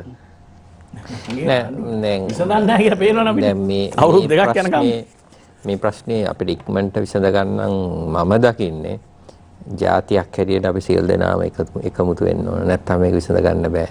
මොකද ඒ තත්වයට අපි දැන් මේකපත් වෙලා ඉතරයි මේ නිසි කලමනාක මෙතුමා කියපු එක හරි මේ ආණ්ඩුවේ නිසි කලමනාකාරීත්වයක් නැහැ. ඒකත් එක්ක ඒකේ විපාකද මුළු රටම විඳිනවා. දැන් මේකට මේ දැන් එකපාරට මොකද්ද කරන්නේ ආණ්ඩුව වෙනස් කරන එක නෙමෙයි දැන් අපිට කරන්න වෙලා තියෙන්නේ මුළු ඔක්කොම එකතු වෙලා මේක විසඳ ගන්න ඕනේ ඉස්සෙල්ලා. ඊට පස්සේ තමයි දේශපාලනයට යන්න වෙලා තියෙන්නේ. මම දකින්නේ මොකද මේ මොහොත මම කියන්නේ මේ අපි ඉන්න මොහොත මොන ප්‍රශ්න නැති ප්‍රශ්නයක් කියන්නකො මේ මට හිතන්නේ ආර්ථිකයේද විදුලියද සෞඛ්‍යයද අධ්‍යාපනයේද හැමදේම ප්‍රශ්න වෙලානේ. කොහොමද මිනිස්සු නැගිටින්නේ? මම හිතන්නේ මේක දැන්වත් මම හිතන දේශපාලන ක්‍රමවේදයක ඉතින් මට ඕන කෙනෙකුට විවේචන තියෙන්න පුළුවන්.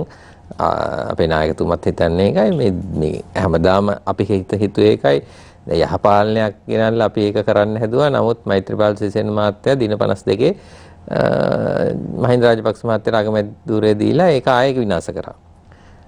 නැවත හරි අපි කරන්න ඕනේ ජාතික එකමුතුවක් අවශ්‍යයි. එකමුතුවක් හැදුනොත් විතරයි මේ ප්‍රශ්න වලට විසඳුම් තියෙන්නේ. නැත්තම් මේවට විසඳුම් නැහැ. අපි බොරුනේ කරන්නේ. දැන් උදාහරණයකට කළුතරර එල්ලිලා සියදිවි විහානි කරගත්ත ඒ තාත්තගේ නැත්තම් අම්මා මේ තමන්ගේ ස්වාමි පුරුෂයා සියදිවි හානි කරගත්තට පස්සේ කියනවා මං ගෙදර තිබුණු පුටු විකුණලා කන්න දුන්නේ කියලා. මං විශ්වාස කරන අපි දේශපාලඥ හැටියට අපි සියලු දෙනා ලැජ්ජ වෙන්න ඕනේ කියන. අපිට දුක නැද්ද? අපි සියලු දෙනාට අපි අවුරුදු ගණනාවක් නිදහසෙන් පස්සේ විවිධ අය අපි මේ දේශපාලනය කරා. බඩගින්න ගැන කතා කරා. නමුත් අපි අදටත් මේ බඩගින්න බැරි වෙලා තියෙනවනේ සුධර්මන් විසඳන්න. මේවනේ ප්‍රශ්න රටේ. අපි මේකනේ අල්ල ගන්න ඕනේ.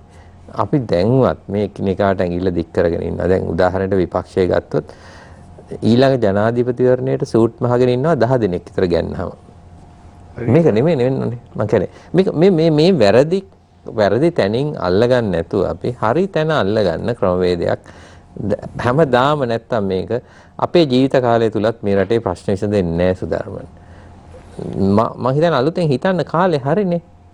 නැත්තම් මම එකයි කියන්නේ මම කැමති නෑ අපි මේ සාකච්ඡාව වලට ඇවිල්ලා ඇඟිල්ල දික් කරගන්න. දැන්වත් අපි කල්පනා කරලා ඔක්කොම එකතු වෙලා එක සැරයක් මේ ප්‍රශ්න විසඳගෙන නැවත දේශපාලනය කරන තැනට යන්න වෙනවා. ඒක තමයි අපි ඉන්න මතේ නම් මොකද මේ ප්‍රශ්නේදී ලෝකෙත් එක්ක එකතු වෙලා විසඳ ගන්න ඕන මේක. නැත්නම් මේක අපිට ක්‍රමයක් නෑ. අපි ඩොලර් කියන්නේ අපිට අච්චු ගහන්න බෑනේ ඩොලර්. එහෙනම් අපි ලෝකෙත් එක්ක එකතු වෙලා ව්‍යාපාර කරලා විසඳ. උදාහරණයකට මම එක උදාහරණයක් කියන්නම්. දැන් වාහන ගත්තොත් දැන් බොහොම දෙනෙක් ආස වාහනයක් මේ Toyota Premio කාර් එක. දැන් Toyota Premio කාර් එක සාමාන්‍ය 2020 මුල් කාලේ තිබුණේ 84කට විතර. ඒක 84න් 54ක්ම වගේ ටැක්ස් එක. දැන් අද කීයද 240ක්. ඒ කියන්නේ 3 ගුණයක් 300ක් වැඩි වෙලා. හැබැයි වාහන ගේන්නන්නේ නැහැ. ඒතර මේ තියෙන ඇතුලේ තියෙන වාහන ටික අතරින් ලඝු බිස්නස් එකක් හැදිලා මිනිස්සු. දැන් මේක නිර්මාණශීලී විදිහට හිතුවා නම් කබ්‍රාල් මහත්තයලාට ඩොලර් හොයාගන්න එක උදාහරණයක් කියන්නේ සාමාන්‍ය වර්ෂයකට අවම කාලෙත් වර්ෂයකට 36000ක් 40000ක් විතර වාහන ගෙන්වුවා ලංකාවට. ඒ කියන්නේ මේ ප්‍රශ්න තියෙන කාලෙත් ගෙනල්ලා තියෙනවා. අපි දැන් හිතුවොත් මේ දැන් අපේ විදේශගත වෘත්තිකයෝ ඉන්නවනේ. මේ විදේශගත වෘත්තිකයන්ට දැන් ඉල්ලනවා ඩොලර් ගේන්න කියලා. කවුරුත් ගේනවද? නැහැ. එතකොට ඩොලර් ගේන ක්‍රමයක් හැටියට විදේශගත වෘත්තිකයන් දෙනවා. හරි. ඕගොල්ලෝ ඉන්න රටෙන් වාහනයක් අරන් එවන්න. එතකොට ඩොලර් යනවාද ඒකට? ඒ රටෙන් ගන්නවා ඒගොල්ලෝ හම්බ කරගත්ත සල්ලි ටික යනවා. හැබැයි ලංකාවට එවනකොට ඕගොල්ලෝ ටැක්ස් එක ගෙවන්න කියන ඩොලර් වලින්. මම මේ ගණන් හදලා බැලුවා. සාමාන්‍යයෙන් දැන් 54ක් ටැක්ස් එක ගෙවන්නේ. මේ 54 ඩොලර් වලට කන්වර්ට් කරලා බැලුවොත් ඩොලර් 25000ක් විතර. එතකොට මේ ඩොලර් 25000 අපි කියනවා විදේශගත වෘත්තිකයන්ට ඕගොල්ලෝ ඩොලර් වලින් අපිට ගෙවන්න. ඒ ගෙවුවොත් වාහන 10000ක් ලංකාවට එවුවොත් අවුරුද්දට ඩොලර් මිලියන 250ක් අපිට එනවා. මම කියන්නේ මේවනේ උත්තර මේවට. එහෙම ඇයි කබ්‍රාල් මහත්තයා දැන් මේ පොඩි තොත්ත බබා වගේ කියන මේ පහුගිය කාලේ යෝජනා කරලා තිනවා මේ පාර්ලිමේන්තුවේ සාකච්ඡා මතක ඇති මේ පාර්ලිමේන්තුවේ කතා කරලා මහබැංකුවේ යෝජනා ඔව් මහබැංකුවේ යෝජනා කරලා තියෙනවා. නමුත් මේක කෙරෙන්නේ නැහැ. මම කියන්නේ දැන් ඒක මෙහෙමයි දැන් පහුගිය අයවැයෙන් දැන් මම හිතන්නේ ඉස්සරහට කෙරෙයි වැඩි. නෑ මම කියන්නේ ඉස්සර ඉඳන් මේක සාකච්ඡා කරපු කාරණයක්. නමුත් මේක කෙරෙන්නේ නැහැනේ කවදාවත්. මම කියන්නේ මෙන්න මේ ප්‍රතිපත්ති හදලා තියෙනවා. ඉම්ප්ලිමන්ටේෂන් නෑ මේ ක්‍රියාත්මක වෙන්නේ නෑ. ඉතින් මේ සරල ක්‍රම තියෙනවානේ මේකට. දැන් ඒ වගේම තමයි විදේශගත වෘත්තිකයන් පුහුණු කිරීම හරියට ක්‍රමානුකූලව කරොත් අද ලක්ෂ 3කට වැඩි රැකියාව ඕන තරම් ලෝකයේ උත්පාදනය වෙලා තියෙනවා. දැන් ජපානයෙන් සාත්තු සේවක වෘත්තියට 30000ක් ඉල්ලනවා අපෙන්. ඉතින් අපි ලෑස්ති දේ ටික හදලා යවන්න. ඉතින් එහෙමනේ මේ ඩොලර් විසඳුමට විසඳුම් තියෙනවා මේක හදාගන්න එපා.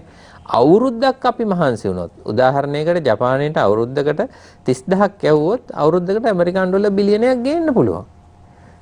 මේ වගේ ප්‍රශ්න විසඳුම් ටික අපි සාකච්ඡා කරලා සියලු දෙනාම එකතු වෙලා මේවට සැලසුම් හදලා ක්‍රියාත්මක කළොත් විතරයි මේකෙන් ගැලවීම තියෙන්නේ. නැත්නම් වෙන මන්නම් දකින්නේ නැහැ මේක කිසිම ගැලවීමක්.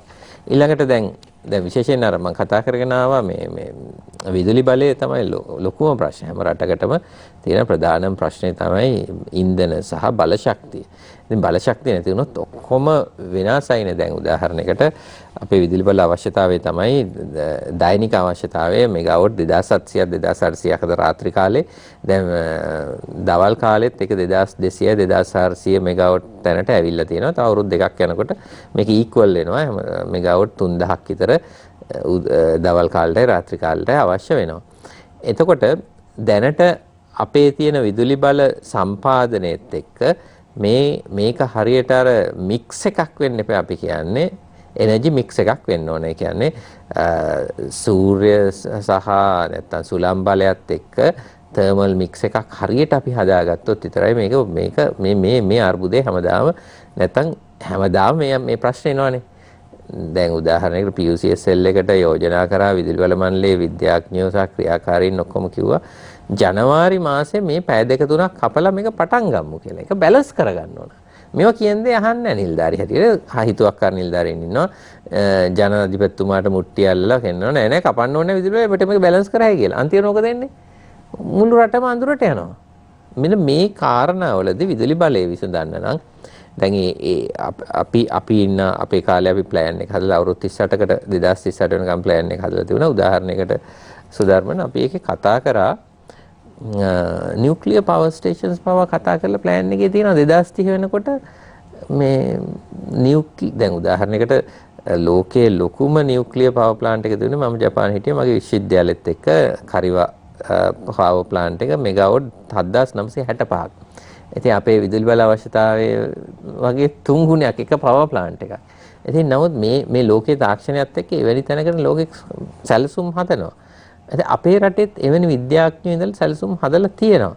හැබැයි මේ ටික හදලා තියලා ඉවරලා මෙතුමා එක හොඳ පොයින්ට් එකක් කිව්වා. මේ ඔක්කොම කරගන්න බැරිලා තියෙනවා අපේ ඇක්ට් එක නිසා, විදුලි බල ඇක්ට් එක නිසා.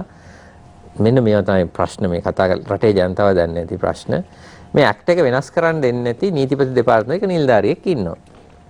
එතකොට මේ නිලධාරියෙක් කොහොම කරත් මොකක් හරි කරලා ගැටුමක් හදාගෙන මේ ඇක්ට් එකේ වචනය තියලා තියෙනවා. මේ ඇක්ට් එකේ මොකද්ද තියෙන්නේ?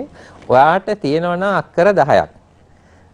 ඔයාට සූර්ය බලය හදාගන්න බෑ ඔයාට ඇක්ට් එක ගන්නවා. ඔයා කියනවානේ මං සූර්ය බලය හදලා මං රටට විදුලිය දෙනවා මට දෙන්න අවස්ථාවක් කියලා. ඔයා ටෙන්ඩර් කරන්න ඕන වගේකට. ලෝකයේ අනිත් රටවල් වල එහෙම නෙමෙයි. තමන්ට සූර්ය බලය දෙන්න පුළුවන් නම් රජය දෙනවා ප්‍රමිතිගත මිලක් මෙන්න මේකට පුළුවන් නම් හදලා දෙන්න කියලා. ඔය වචන වෙනස් කරන්න ඔබතුමාලවත් උත්සාහ අපි උත්සාහ කරනවා මම හොඳ අත්දැකීම කියන්නම්. අපි උත්සාහ කරලා පාර්ලිමේන්තුවේ එතකොට ඇත්තටම දිල්රුක් ෂිඩයස් මැතිණිය තමයි හිටියේ මේක බාරව රටේ අවාසනාවට එතුමිය වයින් වෙන්න උනානේ අර දුරකථන සංවාදයක් නිසා. ඊට පස්සේ ආයෙපත් වුණාර හිටපු නිලධාරි මහත්තයා. ඒක අපි දාලා පාර්ලිමේන්තුවේ දාපු දවසට පහවදා යන්නේ එතුමාපත් වෙන ආයෙපත් වෙලා ආයෙ ආගෙන ආවා මේකට විරෝධතාවයක් මේක කරන්න බෑ කියලා. එතකොට මේ දැන් අවසානයේ නීතිපති දෙපාර්තමේන්තුවේ මේ විස්තරය අහන්නේ. ඉතින් ඒ ප්‍රශ්නෙත් එක්ක අපි ලොකු අර්බුදයක පැනනගින්න තිබුණා මේ ඇක්ට් එක වෙනස් කරගන්න බැරි තැනකටපත් වෙලා ඉන්නවා මේක මේ මාපියාවේ කොටසක්. මහජනතුන් දැන් මේ මාපියාවක් ගැන විදුලි මාපියාවක් ගැන දිගින් දිගටම කතා වෙනවා. මම හිතන්නේ මේ කාල සීමාව තුළ ඉතාමත් දැඩි විදිහට කතා බහට ලක් වෙනවා. දැන් නිලධාරීන් පිළිබඳව චෝදනා එල්ල වෙනවා. දැන් ආණ්ඩු කරපු ඔබතුමාලා හැටියට ආණ්ඩු කරන මෙතුමාලා හැටියට මේ ඇයි මේක විසඳන්න බැරි? ඇයි මේ නිලධාරීන්ට විරුද්ධව මෙවැනි ආකාරයෙන් වැඩ කරන නිලධාරීන්ට විරුද්ධව නීතිමය ක්‍රියාමාර්ග අරගෙන හෝ යම් ක්‍රියාමාර්ගයක් ගන්න බැරි? දැන් සුධර්මන් හොඳ මාතෘකාවකට ආවේ. දැන් උදාහරණයකට අපි පාර්ලිමේන්තු සම්ප්‍රදාය පාර්ලිමේන්තු ක්‍රමවේදයක් තියෙනවා. දැන් පනතක් මේක නීත්‍යානුකූලද නැද්ද කියන එක බලන්න අපි දෙනවා නීතිපති දෙපාර්තමේන්තුව එතන. එතකොට එතන ඉන්න නිලධාරි මහත්තුරු කියනවා නම් මෙන්න මේ ප්‍රශ්නේ නිසා මේක කොහොමවත් වෙනස් කරන්න බෑ. රටේ අවශ්‍යතාවය වෙනුත් වෙනස් කරන්න බෑ කියලා නැවත නැවත සාකච්ඡාවට භාජනය වෙනවා නම් අපිට ප්‍රශ්නාර්ථයක් තියෙනවා රටේ දැන්. ඕන කෙනෙකුට තේරෙනවා ලෝකයේ අනිත් රටවල් වල සූර්ය බලය සුළම් බලය තමන්ගේ ඉඩමේ තියෙනවා නම් තමන්ට කැමති නම් ගහ ගන්න අවස්ථාවක් තියෙනවා නම් ඒක දෙන්නේ නැති ඇක්ට් එකකින් මොකද්ද වැඩේ තියෙන්නේ? මේක හරි සරල දෙයක් නේ. මේක තේරුම් ගන්න නැති. මේක තේරුම් ගන්න නැති සමාජයක කොහොමද අපි වෙනස් කරන්නේ? අපිට බලහත්කාරයෙන් අපි වෙනස් කරන ආණ්ඩුවක් නෙමෙයිනේ තිබුණේ. ඒ කියන්නේ අපි නිලධාරීන් හරියට මේක තේරුම් අරගෙන මේක අවශ්‍යතාවය තේරුම් අරගෙන අවශ්‍ය උපදෙස් ටික හරියට ලැබුණාට පස්සේ විතරයි මේ වෙනස් කරන්න පුළුවන්. අපි දේශපාලඥයෝ හැටියට අපිට සියල්ල දේ අපිට එක රැයින් වෙනස් කරන්න බෑනේ. අපි පාර්ලිමේන්තු පනතකින් සම්මත කරගත්තත් නැවත ඒක අධිකරණයේ අනිත් එක ප්‍රශ්නේ තමයි මේ විදුලි බල අර්බුදයේ තව එකක් තමයි අධිකරණයට ගිහිල්ලා දැන් උදාහරණයකට මෙතුමා ගේනවා ප්‍රොජෙක්ට් එකක් සූර්ය බලයට.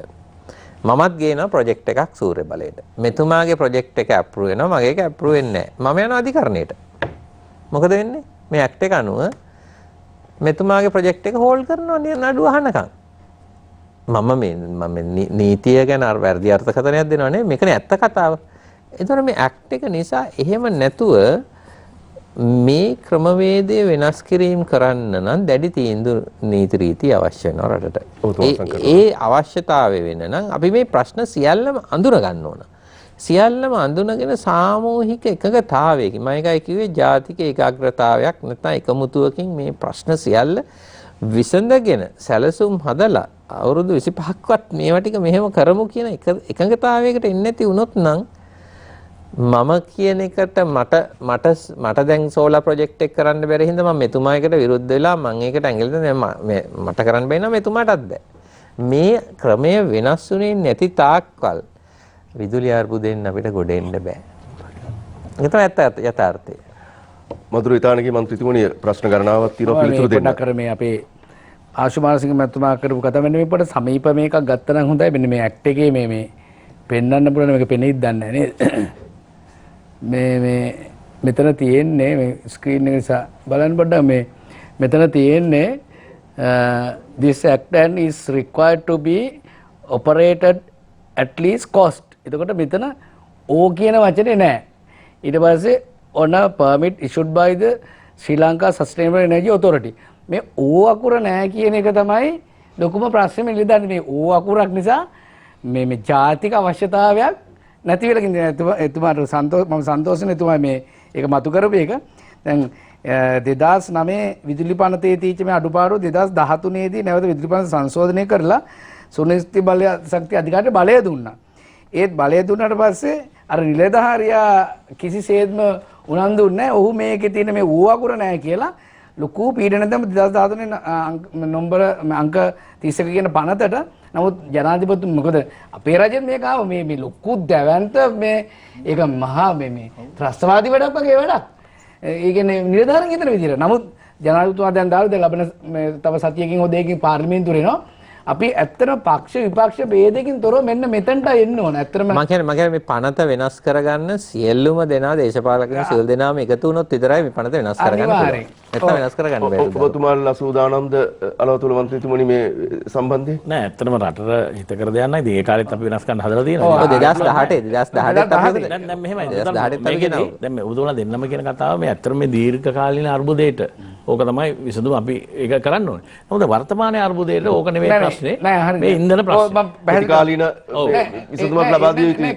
විසඳුමක් තියෙනවා. මම කියන්නේ දැන් 2006 ඉඳන් සුදානම 2019 වෙනකන් සූර්ය බල මේ ශක්තිය අපිට හදාගන්න පුළුවන් වෙලා තියෙන මෙගාවට් 238යි. එතකොට අපිට 2019 ඉඳන් 2021 කෙනකොට අපිට ටෝටල් එක 428යි කියන අමතර 230ක් අපිට හදාගන්න පුළුවන් වුණා. ඒ වුණත් අර නිලධාරීන්ට අභියෝග කරලා කෑ ගහලා රණ්ඩු අල්ලලා මේ ලොකු මේ ගට්ටන වලට ගිහිල්ලා තමයි නිලධාරී කොයි වෙලාවත් එකඟ වුණේ නැහැ. මොකද මේක ඇත්තටම මේ රටේ ගොඩක් තියෙනවා දැනුම සහ ඒ කියන්නේ නිදහස් අධ්‍යාපනය ඉගෙන ගත්ත දැනුම පාවිච්චි කරනවා තමන්ගේ කූට ජාවාරම් වලට මොකද දැන් විදුලි බල මණ්ඩලයේ සියලුම නිලධාරීන් ගැන මේ කියන්නේ මොකද මේක වැරදි විදිහට අර්ථකථනය කරන්න එපා මොකද තමන් ගන්න වැටුපට ඉතා ගෞරවනීය සේවයක් කරන නිලධාරීන් ඉංජිනේරුවරුන් ඉන්නවා ඉතා සීමිත පිරිසක් එකතු වෙලා මේක තාක්ෂණිකව මේක බැලන්ස් කරන්න බෑ ඒක මේ මොකද එක තාක්ෂණික දේවල් දාලා දැන් අද මේ හිතන්න සුදානම් මෙහෙම ප්‍රශ්නයක් දැන් අද අපේ රටේ විදුලිය කොච්චර අනාරක්ෂිතද කියනවා නොරොච්චෝලේ 900ක් තියෙනවා කැලන් 31 තියෙනවා සපුගස්කන්ධ තියෙනවා මේ වගේ යම්කිසි රටෙන් යම්කිසි ස්ථාන 4-5ක තමයි මේක ප්‍රශ්නේ තියෙන්නේ. හැබැයි මේක සමාජ රටේ විසිරීලා තිබෙනවා නම් අද මේ අර්බුදේ යම්කිසි විසඳුමක් තියෙනවා. නමුත් අද යම් තැන්වල ගොනු වෙලා විදුලිය යම්කිසි ඒකාධිකාරයක් බවට මේගොල්ලෝ පත් කරගෙන තියෙනවා. ඉතින් ඒ කියන්නේ මං හිතන්නේ මේක අපි මොන රජය ආවත් මොන කණ්ඩායම ආවත් මෙන්න මේකට අභියෝග කරලා මේක කරනවා. දැන් මේ වෙන විට මේක විසඳිලා තියෙන උපරිම විදිහට ඊට අමතරව මම කියන්න කැමති ඔබ මේ රූප මේ ඔබගේ ලයිබ්‍රරිය වල තියෙනවා නම් මේ පසුගිය කාලේ පුරා මොන රජයේ වුණත් මිනිස්සු බෙල්ලේ වැලදා ගන්න ඒවා කළුතර ගඟට පැන්නා මේ යහපාලන කාලේ අම්මා දරුවෝ දෙන්නත් එක්ක කන්න විදියක් නැහැ දරුවෝ දෙන්න ජීවත් කරන්න බෑ කියලා. ඉතින් බෙල්ලේ වැලදාගෙන ඒ සියලු දෙනා අපි සියලු දෙනාම අඩු වැඩි වශයෙන් වග කියන්න ඕන අපිට කනගාටු වෙන අපිට ඒ වගේම දේශපාලඥයට සහ රටේ පුරවැසියන්ට ලැජ්ජ වෙන්නත් ඕන. රටේ මෙච්චර මේ වගේ රටක මිනිස්සු කන්න නැතුව ගඟට පයින්නවා නම් බෙල්ලේ වල දාගන්න මේක ලොකු ගැටලුවක්නේ. ඉතින් ඒක අපි අනිවාර්යෙන් ඒකට විසඳුම මේ සිද්ධිය කතා කරන එක නෙමෙයි. මොකද හේතුව දැන් මේ සමගි ජන බලවේගයේ මේ දැක්ම දර්ශනය තමයි කන්න දෙනවා නම් බොන්න දෙනවා මොන කෙන්ගෙඩිද තව ඕන කියන්නේ බදු නෑ බදු මම නේ කියන්නේ මේ බදු ගහලා දැන් මෙතුමාලා හරි කනගාටු වෙන පහුගිය කාලේ අපි බදු අඩු කරපු එකට. එතකොට මොන රටින් ණය වෙලා හරි බඩු අඩු වුණා නෑ රටින් ණය වෙලා හරි රට ණය කළා හරි රට නන්නත්තර කළා හරි ප්‍රශ්නයක් අහන්න පුළුවන්. හරි ඔබතුමාලා බදු අඩු කරලා බඩු මිල අඩු කරාද කියන්නේ කොහොමද? අද ඔබතුමාලා බදු අඩු කරලා ඒ ලොකු ගජමිතුරන්ට ලාභ දුන්නා බඩු මිල වැඩි වෙලා තියෙනවා බඩු ගන්නත් නැහැ. මෙහෙමයි ගරු මන්ත්‍රීතුමා මිනිස්සුන්ගේ රීලෝඩ් එකේ ඉඳන්ම සමස්තයක් විදිහට ගත්තාම උපයන විට බද්ද වැට් බද්ද 15 ඉඳලා 8ට අඩු කිරීම ජාතිය ගොඩනැගීම් බද්ද අඩු කිරීම තුල සමස්ත මිනිස්සුන්ට දවසකට රුපියල් 2000ක් හම්බ වෙන මිනිහට රුපියල් 130ක් සාමාන්‍ය රුපියල් 3400ක බදු අඩුවීම සමස්තයෙන් තියනවාද? හේතුව තමයි මේක ඍජුව සහ වක්‍රව අද එක්ස්පෝර්ට් එකට බලපෑවා රටේ ප්‍රොඩක්ෂන් එකට බලපෑවා. මොකද මේ බදු අඩුවීම කියන එක සුධර්මන් ඍජුව සහ වක්‍රව සමස්ත මේ ජනතාවට මේ ක්‍රමයටම අඩු වුණා. නමුත් ඔබ මොහොතකට හිතන්න අපි අමතක කරමුකෝ මේ සියලු දේවල් මේ යහපාලන රජයේ විසින් පනවපු බදු ටික අද තිබුණා නම් අපි අඩු කරන්නේ නැතුව මිනිස්සුන්ට මොන වගේ පීඩනයක් දෙනවද කියන්නකෝ. නෑ නිකන් මම මොහොතකට හිතන්නේ. හැබැයි මෙතනදී ඔබතුමා වැරදි තැනක් කතා කරනවා. මොකද දන්නවද?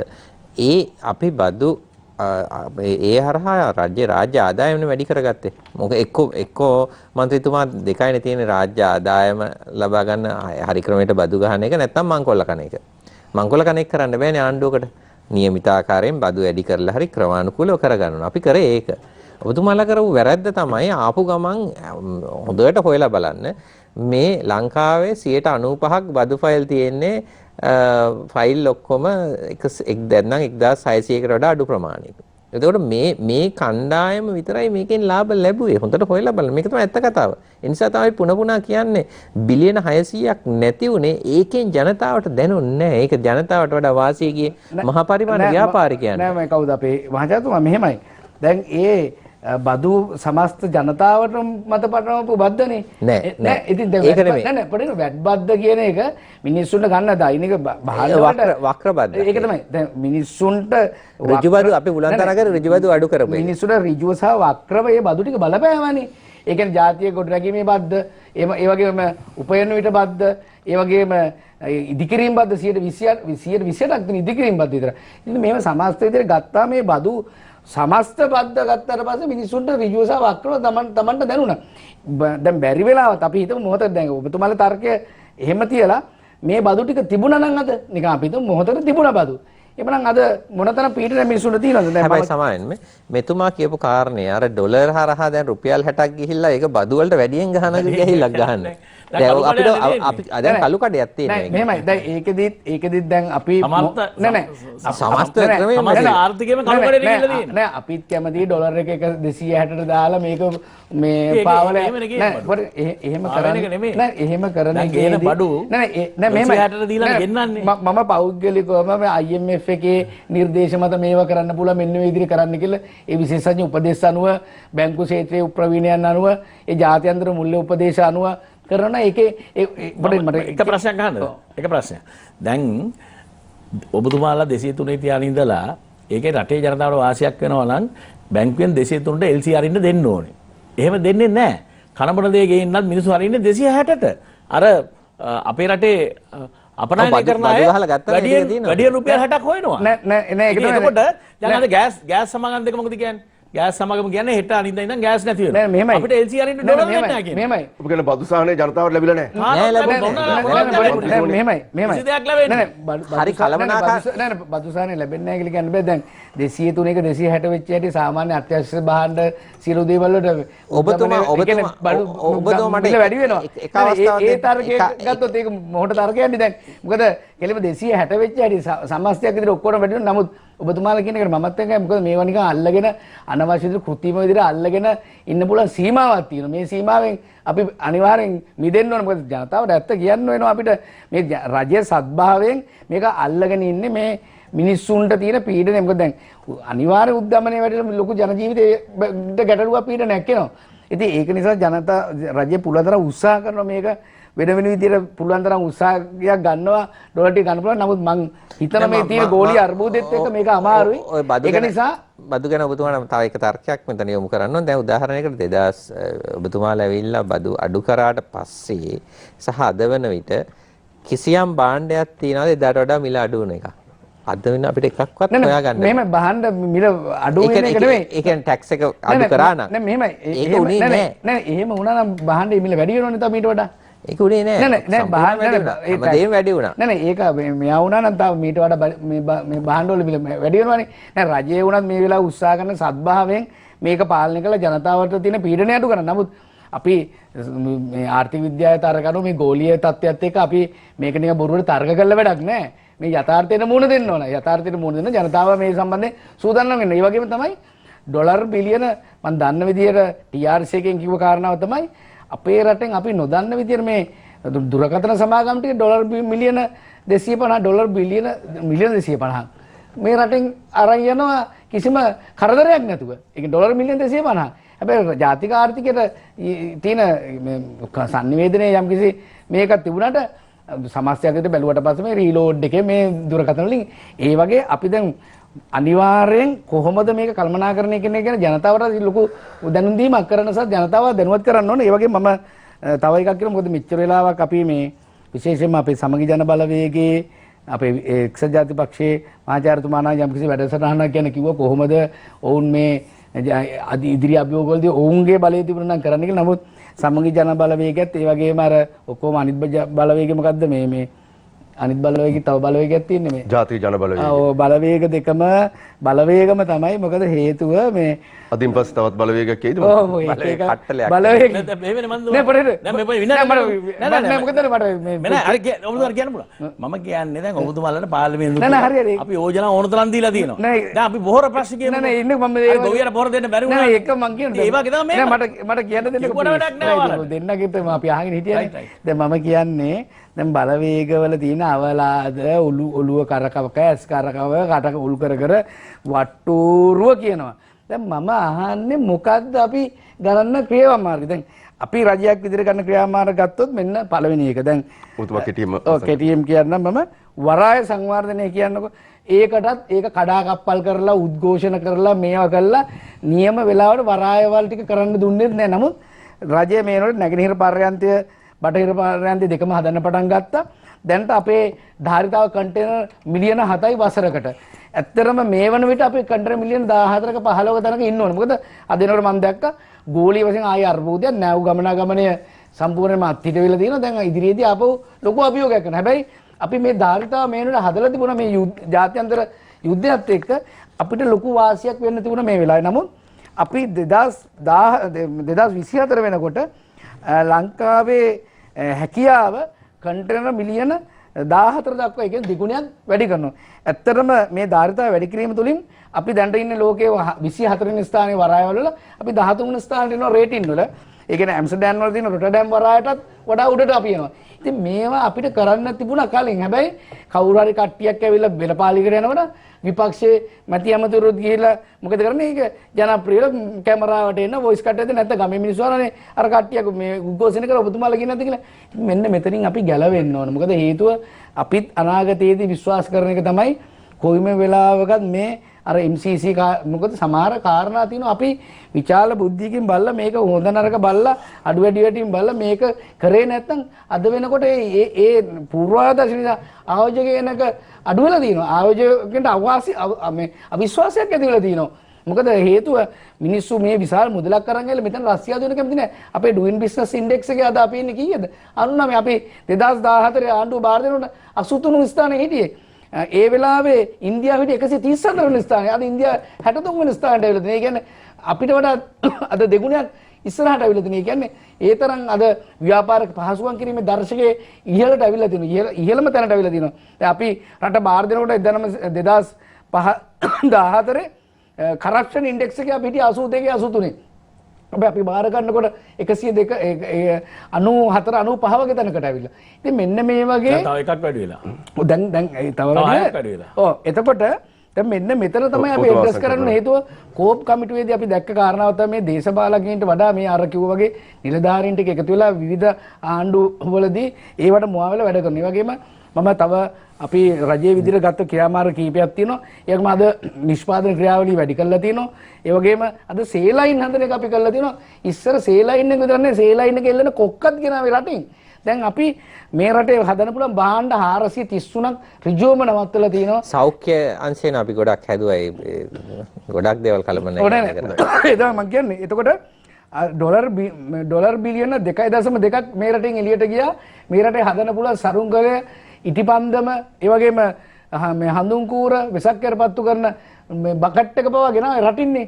නමුත් ඒ සියල්ලම නවත්තලා මේ වෙනුවට ඩොලර් බිලියන 1.6ක් අපි මේ රටින් නවත්තගෙන තියෙනවා. ඉතින් ඍජුව සහ වක්‍රවාද සුවර්ණකියා තත්ත්වය ජීවන තත්ත්වය නැගිටවල ඒ විතරක් නෙවෙයි අපි අද පක්ෂ ભેදයකින් තොර සුධර්ම මිලියන 85000 සෑම മന്ത്രിවරයෙකුටම ප්‍රාදේශීය සභාවල මොන පක්ෂය වුණත් മന്ത്രിවරයෙක් ජයග්‍රහණය කරන ඌට තමන්ගේ ප්‍රදේශ ජීවන තත්ත්වය නැගිටවන්න සුවර්ණකියා තත්ත්වය නැගිටවන්න මූලික අවශ්‍ය යටිතල පහසුකම් මුදල් ටික දීලා තියෙනවා. සම්පූර්ණ වැඩපිළිවෙලක් හදලා තියෙනවා. නමුත් මේ ඩොලර් ප්‍රශ්නයත් එක්ක අපි ඉදිරියේදී මේ ප්‍රශ්න විසඳුනාට පස්සේ අවංකවම අපි ගම සමග පිළිසඳර කියන කාරණාව එදා මේ මොකද්ද ගම්පෙරළි වැඩසටහනින් සල්ලි දුන්නේ පක්ෂ කාර්යාලේ පක්ෂ සාකච්ඡා සමිතිය වලට දුන්නේ. මගේ ගාව තියෙන විසඳුම. නමුත් අපි ඒක කතා කරන්න යන්නේ නැහැ. අපිට අපි බොහොම කනගාටු වෙනවා. ඒ විදිහට වැඩ කරපු කට්ටිය ඇවිල්ලා දැන් මේ නිකන් මේ සුදු රෙදි පොරවාගෙන නිකන් කතා කරනවා නිකන් සිල්ගත්ත කට්ටිය වගේ. හැබැයි අපි කොයිම වෙලාවකත් මේ මහජන අරමුදල් එක සෙල්ලම් කරේ නැහැ. ඒ මුදල් සම්පූර්ණයෙන්ම අද කොළඹ මහනගර සභාවේ තමයි වැඩිම മന്ത്രിවරු ඉන්නේ එක්සත් ජාතික පක්ෂයේ. ඔවුන් තමයි වැඩිම වැඩ කරන්නේ අද. හොඳයි. විනාඩි 3ක වෙනි කාලයක් තියෙනවා ඔබතුමාලට අවසාන වශයෙන් මේ ප්‍රශ්නයෙන් ගොඩ එන මාර්ගය පහදලා දෙන්න රටට. අපි මොකද මේ පැය දෙකක් විතර දැන් කතා කරේ කොහොමද ගොඩ එන්නේ කියලා. අලුවතුල මන්ත්‍රීතුමනි ඔබතුමා පැහැදිලි කළා ආණ්ඩුව වෙනස් වෙන්න ඕන කියලා. ආණ්ඩුව වෙනස් වුණොත් මේක ප්‍රශ්නේ ගොඩ එන්නේ කියලා. ආණ්ඩුවක් වෙනස් වූ සැනින් ඩොලර් ටික අපේ රටට එයිද? තෙල් ටික අපේ රටට එයිද? විදුලි අර්බුදය විසඳෙයිද? ආණ්ඩුව වෙනස් වීම පමණක්මද ඔබතුමා දකින්න විසඳුම? දැන් සුධර්මන් මේකෙදී මම එහෙම කියන්නේ කාරණාවක් තියෙන හේතුවක් තියෙනවා. දැන් අපි දැන් මෙතුමා කිව්වා මේ ලෝකයේ අර්බුද කොවිඩ් අර්බුදය ගැන කතා කරා. දැන් අද මේ අලුත් යුද්ධ ගැන කතා කරා. ඒවත් ප්‍රශ්න තමයි. නමුත් රජයක් ජනතාව පත් කරගන්නේ මේ රජයකට කවුරුත් දෙන්නේ මේ ලෝකේ සමහර දේවල් අපිට පාලනය කරගන්න පුළුවන් දේවල් නෙවෙයිනේ. කොවිඩ් එක අපිට පාලනය කරන්න පුළුවන් දේවල් නෙවෙයි ලෝකෙම තිබ්බා. ඉතින් මේ අභියෝගات එක්ක තමයි රට ඉස්සරහට යන්න ඕනේ. කාටවත් ආණ්ඩු හදනකොට කියලා නැහැ මේ සුනාමි එන්නේ මේ කොවිඩ් එන්නේ යුද්ධ කරන්නේ නැහැ කියලා අනික් රටවල ගැරන්ටියක් දෙන්නේ නැහනේ. එහෙනම් ඒ අභියෝග වලට මුහුණ දෙමින් තමයි අපි රට ඉස්සරහට අරන් යන්න ඕනේ. ඉතින් අපිට කියන්න බෑ මේ අර්බුදයෙන් හින්දා අපි මේක කරන්න බැරි වුණා මේ අර්බුදයෙන් හින්දා අපිට තෙල් ගේන්න බැරි වුණා කියලා. දැන් එහෙම කියන ආණ්ඩුවක් අපිට ප්‍රයෝජනක් තියනවද? දැන් ආණ්ඩුවේ මැති ඇමතිරු ගණනාවක් කියනවා මේ කොවිඩ් තත්ත්වය නිසා අපිට මේ අර්බුද ආවා කියලා. ඉතින් එහෙම කියන අපි දන්නවා කොවිඩ් තත්ත්වය තිබුණා. එහෙමනම් අනිත් රටවල් වලටත් අපි අපේ තියෙන ප්‍රශ්න තියෙන්න එපා. දැන් අපේ ලෝකේ රටවල් තියෙන ප්‍රමාණයෙන් 5කට 6කට තියෙන භයානක ප්‍රශ්න ටික අපිට තියෙන්නේ. අර දරුණුම තත්ත්වයේ බංකොලොත් වෙච්ච රටවල් වල තියෙන. ඉතින් ඒ ප්‍රශ්න අනික් රටවල තියෙනවා. දැන් අල්ලපු රට ඉන්දියාවේ තියෙනවා. බංග්ලාදේශයේ තියෙනවා. එතකොට එහෙමනම් අද මිනිස්සු තෙල් පෝලිං වල තමගේ කාලේ ගත කරනවා. අද ගෑස් නැතුව පෝලිං වල ඉන්නවා. ගෑස් පුපුරලා මිනිස්සු මැරෙනවා. ඉතින් මෙන්න මේ තත්ත්වය තුල තමයි මම මේක කිව්වේ. මොකද අපේ රටේ අපි දැක්ක පහුගිය කාලේ ලෝකේ කොහෙවත් ගත්තේ නැති අපේ ගොවියා තමයි අපේ විශාල අපේ රටට සහල් වලින් අපිව සුවම්පෝෂිත කරා. ඒතකොට අපේ රටට විශාල ඩොලර් ප්‍රමාණයක් තේ වගාවෙන්, රබර් වලින්, සුළු අපනයන වලින් අපිට එනවා. එතකොට එහෙම ගොවිතැනක් තමයි එක රාත්‍රියක සීනයක් දැක්කා වගේ කියලා මේ අපි රසායනික පොහොර තහනම් කරනවා කියලා මේ අපරාධය අපිට කරේ රටට. ඉතින් අද හැම එකට දැන් අපිට දැන් අපි ගත්තොත් තේ කර්මාන්තය අපේ සුදු අධිරාජ්‍යයන්ගෙන් ලැබිච්ච දෙයක්. ඒතර අපේ රටට තියෙන සිලෝන් ටී කොම හොඳ සන්නාමයක්. දැන් අද ඒ සන්නාමයක් නැති වෙන තැනට ගිහිල්ලා තියෙනවා. ඇයි මොකද තේ නිෂ්පාදනය සඳහා අවශ්‍ය පොහොර ප්‍රමාණය නැති හින්දා තේ පැල සම්පූර්ණයෙන්ම අවුරුද්දක් අපිට අහිමි වෙලා තියෙනවා. විනාඩි කාලයක්. ඉතින් එතකොට ලෝකේ අපිට මේ තියෙන තත්ත්වෙත් නැති වෙලා තියෙනවා. ඉතින් ඒ වගේ දැන් අද ගොවියා සම්පූර්ණයෙන්ම මේක කොවිඩ් නිසා අපේ ගන්න නෙමෙයි. කොවිඩ් කාලේ තමයි හොඳටම ගොවිතැන් කරන්න තිබ්බේ. අද පොහොර දුන්නේ නැති නිසා සම්පූර්ණයෙන් මේක අසාර්ථක වෙලා අපිට පිට රටින් හාල් ගේන්න සිද්ධ වෙලා තියෙනවා. ඒතර ඒවට ඩොලර් නෙමෙයි දෙන්නේ. ඉතින් මෙන්න මේ කාරණා නිසා තමයි අපි කිව්වේ අහුම්කම් දෙන්නේ නැත්තම්. තමන්ගේ ඇමති මණ්ඩලයටත් අහුම්කම් දෙන්නේ නැත්තම්. අපි කියමුකෝ එතනිමුත් තව මේක තව ටිකක් කරමුකෝ අගමැතිතුමා ඉන්නවා. තව පවුලේ අය ඉන්නවා. ඉතින් ඒ කට්ටියව සාකච්ඡා කරන්නේ නැතුව නම් මේ තීන්දුව తీරන ගන්නේ රටේ මෙච්චර මිලියන 22ක් රටේ ජනතාවගේ බලපාන තීන්දුව తీරන. ඒතර එහෙම ආණ්ඩුවකට මේක තව ඉස්සරහට යන්න පුළුවන්. විපක්ෂය මෙතුමා කියන විපක්ෂය මේවා සම්බන්ධයෙන් කතා කරනවා. විපක්ෂය සම්පූර්ණ මේවා සම්බන්ධයෙන් කොවිඩ් මුල් අවස්ථාවේම කිව්වා අපි ඔක්කොම එකතු වෙලා මේකට මුහුණ දෙන්න අවශ්‍ය වැඩපිළිවෙල ක්‍රියාත්මක කරමු කියලා. ඒ එකකටවත් අහුම්කම් දුන්නේ නැහැ. අද මේ මෙච්චර බරපතල ප්‍රශ්න රට බංකොලොත් වෙලා තියෙනවා. තව මේ වෙනකම් විපක්ෂයට මේ රජය ආරාධනා කරලා තියෙනවද? මම කියන්නේ සමගි ජන බලවේගයට විතරක් නෙමෙයි. පාර්ලිමේන්තුවේ සියලු විපක්ෂයට ආරාධනා කරලා කතා කරලා මේවට විසඳුම් හොයන්න එපා. රට ගැන හිතනවනම් ජනතාව ගැන හිතනවනම් අද එහෙම දෙයක් වෙන්නේ නැහැ නේ. ඉතින් එහෙමනම් මොකද කරන්න ඕනේ? එහෙමනම් මේ කරන්න බැරි ආණ්ඩුව ගෙදර යවන්න ඕනේ. ගෙදර යවල් කරන්න පුළුවන් අයට මේක බාර අරන් කරන්න පුළුවන් මිනිස්සු මේකේ ඉන්නවා. මං කියන්නේ සමගි ජනබලයේ තනියෙන් නෙමෙයි ඔක්කොම එකතු වෙලා මේක කරලා මේ රටේ මිනිස්සු ජීවත් කරවන්න ඕනේ. එතෙන් අපි යන්න ඕනේ. මහාචාර්ය ආශු මානසිංහ හිටව මන්ත්‍රීතුමනි දැන් ඔබතුමා හිතන්නේ බල පෙරලියකින් පුළුවන් වෙයිද මේ ප්‍රශ්නේ විසඳගන්න? මේ මොහොතේ ප්‍රශ්නේ මම විශ්වාස කරන්නේ බල පෙරලියකින් විසඳගන්න මේ මොහොතේ අර දැවෙන ප්‍රශ්නේ විසඳුම් හොයන්නම් ජාත්‍යන්තර වශයෙන් ප්‍රධානම එක අපිට ළඟම පේන එක IMF එක සාකච්ඡාවට ගිහිල්ලා පාර්ලිමේන්තුවේ වාද විවාද කරලා අපිට යන්න පුළුවන් ළඟම විසඳුමට යන්න ඕනේ ඉස්සල්ලා. ඒ ළඟම විසඳුමට ගිහිල්ලා තමයි ඊට පස්සේ බල පෙරලියකට අපිට යන්න පුළුවන්. මුලින්ම නැත්තම් ඒ ළඟම විසඳුමට අපි ගියේ නැත්තම් රටේ ජනතාව දුක් විඳින එක අපිට බලාගෙන ඉන්න වෙනවා. ඒකට තමයි ප්‍රධාන විසඳුම අපි සියලු දෙනාම එකතු වෙලා මේ සාකච්ඡා කරලා ජාත්‍යන්තර වශයෙන් ගන්න පුළුවන් සහයෝගය ගන්න කොහොමද කියලා නැත්තම් හිතන්නකෝ ආයේ ඡන්දයකට යනවා කියන තවත් විශාල මුදලක් යනවානේ මේ මොහොතේ. මම විශ්වාස කරන්නේ නම් මේ මොහොතේ කරන්න ඕනේ සියලු දෙනාම එකමුතු වෙන්න ඕන ජාතියක් හැටියට එකතු වෙලා මේ ප්‍රශ්නේ මුලින් විසඳ ගන්න ඕන. ඊට පස්සේ අපි නිතර කතා කරන ප්‍රතිපත්ති මාලාවක් තියෙන්න ඕන රටට. දැන්වත් අපි හිතමු ඊළඟට 2025 ඉඳන් 2050 මේ රට කරන්න හැටි. කාටවත් වෙනස් කරන්න බැරි ප්‍රතිපත්ති ටිකක් හදලා මේ විදුලි බලය නම් විදුලි බල අර්බුද වලට ආවම විසඳුම් මෙන්න මේවා. ඊළඟ බල ශක්තිය මේක, අධ්‍යාපනය මේක, සෞඛ්‍යය මේක, පරිසරය මේක මෙන්න මේ කාරණා 4-5ක්වත් අරගෙන මොන ආණ්ඩුවාවත් මේවා වෙනස් කරන්න බෑ. මොන නිලධාරියාවත් මේවා වෙනස් කරන්න බැරි විදිහට හදාගත්තොත් සියලු දෙනාම එකතු වෙලා ඔන්න මේ රට ගොඩ යන්න පුළුවන්. ඒක තමයි මම දකින්නේ මේවට විසඳුම. කෙටි කාලේ විසඳුම මේ මොහොතේ ලබන සතිය හරි අපි සාකච්ඡා මේක සතියකටවත් වඩා කල් දාන්න බැරි ප්‍රශ්නයක්. වෙන විසඳුම් නෑ මේකට දැන්. සියලු දෙනාම එකතු වෙලා පාර්ලිමේන්තුව සියලු දෙනාම එකතු වෙලා මේ IMF වාර්තාව සාකච්ඡා කරලා ඒක විසඳුම් තියනවා නේද? එකෙන් අරගෙන එහෙම නැත්නම් වෙනත් ජාත්‍යන්තර සම්බන්ධතා ADB තියෙනවා, JICA තියෙනවා, මේ ආදි වශයෙන් ඕන තරම් අපිට සම්බන්ධතා තියෙනවා. මේවත් එක්ක මේ ඩොලර් ප්‍රශ්න විසඳ ගන්න. මෙන්න කොහෙන්ද මොකද්ද කරන්නේ දැන් අපි මේ? සතියෙන් දෙකෙන් මේක විසඳ ගන්න ඕන. නැත්නම් මේක අගාධයට වැටෙනවා. ඒ නිසා අපිට ඒක බලාගෙන ඉන්න අපි සියලු දෙනාම එකතු වෙලා මේක විසඳගෙන ඊට පස්සේ ජාතික ප්‍රතිපත්ති ටිකක් හදාගෙන රට කොහොමද ඉදිරියේදී මේ හැමදාම ජනතාව රවට්ටපු ක්‍රමය වෙනස් කරලා මෙන්න මේ දේවල් හරියට මෙන්න මේ විදිහට කරන්න ඕන කියලා නිලධාරීන්ටත් අණ දෙන ක්‍රමවේදයක් හදාගත්තේ නැත්නම් අපේ ජාතියට ගොඩ යාමක් නැත. මధుරවිතානගේ මන්ත්‍රීතුමනි ඔබතුමා කොහොමද දකින්නේ මේ ප්‍රශ්නෙන් ගොඩ වෙන්නේ? හෙට උදේදීත් පොලිමේ මිනිස්සු ඉන්නවා නම් හෙටත් විදුලිය කැපෙයි කියලා බයකින් ඉන්නවා නම් ඩොලර් නැහැ කිය බලන් ඉන්නවා නම් මේක විසඳන්න මේ එන යෝජනාවත් ඔක්කොම එකතු වෙලා විසඳුමකට යන්න ආණ්ඩුව සූදානම්ක් තිබෙනවද? ඊටමත්ම කෙටි කාලීනව මේ ප්‍රශ්නෙට විසඳුමක් ලබා ගන්න දැන්ට කටයුතු කරගෙන යනවා මේ කෙටි කාලීන විසඳුමක් විදිහට. ඒ වගේම ලබන 8 වෙනිදා පාර්ලිමේන්තු රැස්වීමේදී ආණ්ඩු පක්ෂයේ මන්ත්‍රීවරු සියලු දෙනාම එකතු වෙලා මේ සම්බන්ධයෙන් පුළුල් සාකච්ඡාවක් විශේෂයෙන්ම කරනවා IMF වාර්තාව සහ ඉදිරි කටයුතු සම්බන්ධයෙන්. ඒ වගේම සුධර්මන් දැන් අපි උදේට නැගිට වෙලේ ඉඳන් දත්ම දින බුරුසුව පටන් ගත්ත වෙලේ ඉඳන් රෑ නිින්ද යන ගම එළියට ඩොලර් යවන එක මිසක් රටට ඩොලර් ගේන ප්‍රමාණය ගැන වැඩපිළිවෙල සෑහෙන අඩු තත්ත්වයක තමයි අතීතයේ තිබුණේ.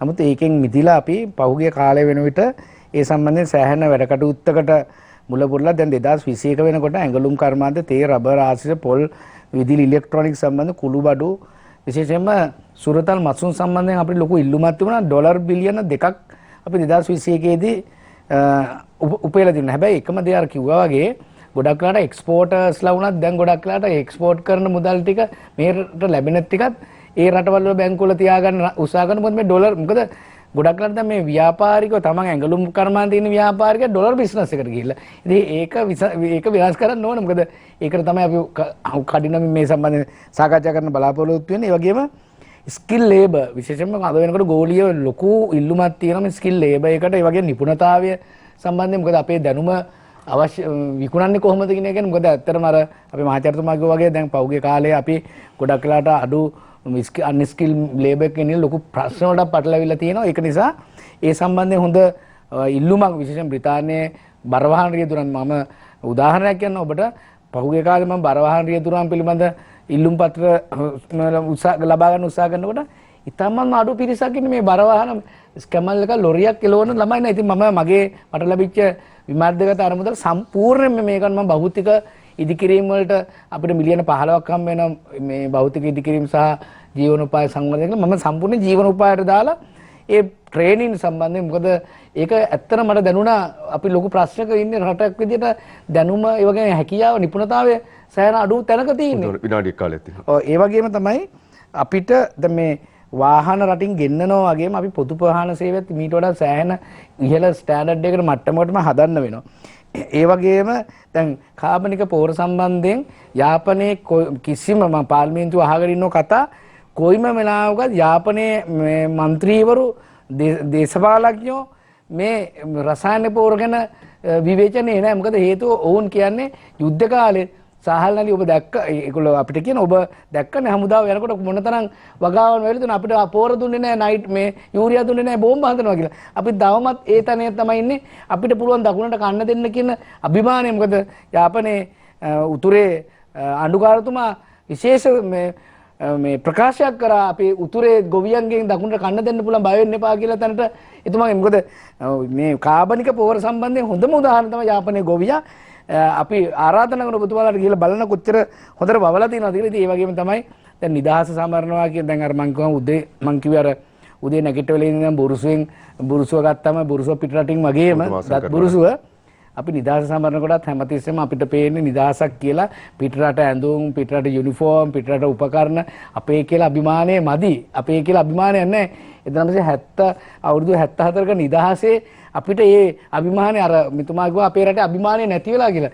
ඉතින් ඉතිහාසයේ ඉඳන් ওই දේශපාලඥයෝ විවිධ පක්ෂවල මේ පාලනය තුල අපි අභිමානය නැති කළා. අඩුම ගානේ අපිට මෙහෙම අභිමානයක් ගෙනත් දුන්නේ අවුරුදු 30ක යුද්ධ නැති කරපු මහින්ද රාජපක්ෂ මහත්මයා අපිට මේ ඒ විදේශ රටවල් වලින් කිව්වම මේක දිනන්න බෑ කියලා ඒ අභිමානය ගෙනත් දුන්නා. එතනින් එහාට දැන් මේ දෙවැන්ද අර්බුදය තුල අපි අනිවාර්යෙන් නියත වශයෙන්ම ඉදිරි අවුරුදු 3 තුල මේ රටේ මිනිස්සුන්ගේ ජනතාවගේ පුරවැසියාගේ අභිමානය අනිවාර්යෙන් හදනවා කියන එක මම මේ අවස්ථාවේ මේ කියන්න කැමතියි. හොඳයි. බොහොම ස්තුතියි අද අප සාකච්ඡා කරමින් සිටියේ ඩොලර් තෙල් විදුලිය මේ අර්බුදයෙන් ගොඩ එන්නේ කොහොමද කියලා. හෙට මේ ලැබපු දවසේදීත් අපේ බලාපොරොත්තුව මේ අර්බුද නිම වෙයි කියලා. මේ අර්බුද නිම වෙලා ජනතාවට සහන ලැබිලා රට ඉදිරියට ගෙනියන්න හැකියාව ලැබෙයි කියලා. බෙහෙවින් ස්තුතිවන්ත වෙනවා අලවතුවල මන්ත්‍රීතුමනි ඔබතුමාගේ සහභාගීත්වය පිළිබඳව. මහාචාර්ය ආශු මාරසිංහ හිටෝ මන්ත්‍රීතුමනි බෙහෙවින් ස්තුතිය ඔබතුමාගේ සහභාගීත්වය තුලාව දේශපාලන සංවාදයට. නීතිඥ මధుර හිතානගේ මන්ත්‍රීතුමනි බෙහෙවින් ස්තුතිවන්ත වෙනවා තුලාව දේශපාලන සංවාදයෙන් සමග එකතු වීම පිළිබඳව. ඒකම කනගාටුවක් තියෙනවා මොහොමඩ් මුසාමිල් මන්ත්‍රීතුමාගේ සහභාගී නොවීම පිළිබඳව අපි මේ මොහොත වෙනතුරුත් අපේ නිෂ්පාදන කණ්ඩායමට දැනුම් දීමක් සිදු කළේ නැහැ.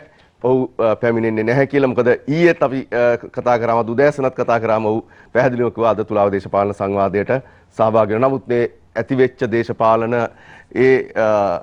මම හිතන්නේ ඒ වෙනසත් එක්ක ඒ දේශපාලන කලබගෑනියත් එක්ක මම හිතන්නේ ඔහුගේ පක්ෂයක් ඇටියට ඔහුට යම් තීරණයක් පියවරක් ගන්න සිද්ධ වෙයි. අපි බලමු මේ උදා වෙන දින කීපය මේ රටට තීරණාත්මකයි.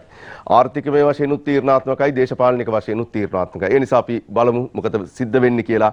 පසු එළබෙන සතියේ තුලාව දේශපාලන සංවාදයේ මේ තීරණාත්මක දේශපාලනය පිළිබඳව අපි සාකච්ඡා කරන්න සූදානම්. ලබන බ්‍රහස්පතින්දා රාත්‍රී 10:25ට හමු වෙන තෙක් ඔබ සියලු දෙනාටම සුවදායි සතියක් ප්‍රාර්ථනා කරනවා.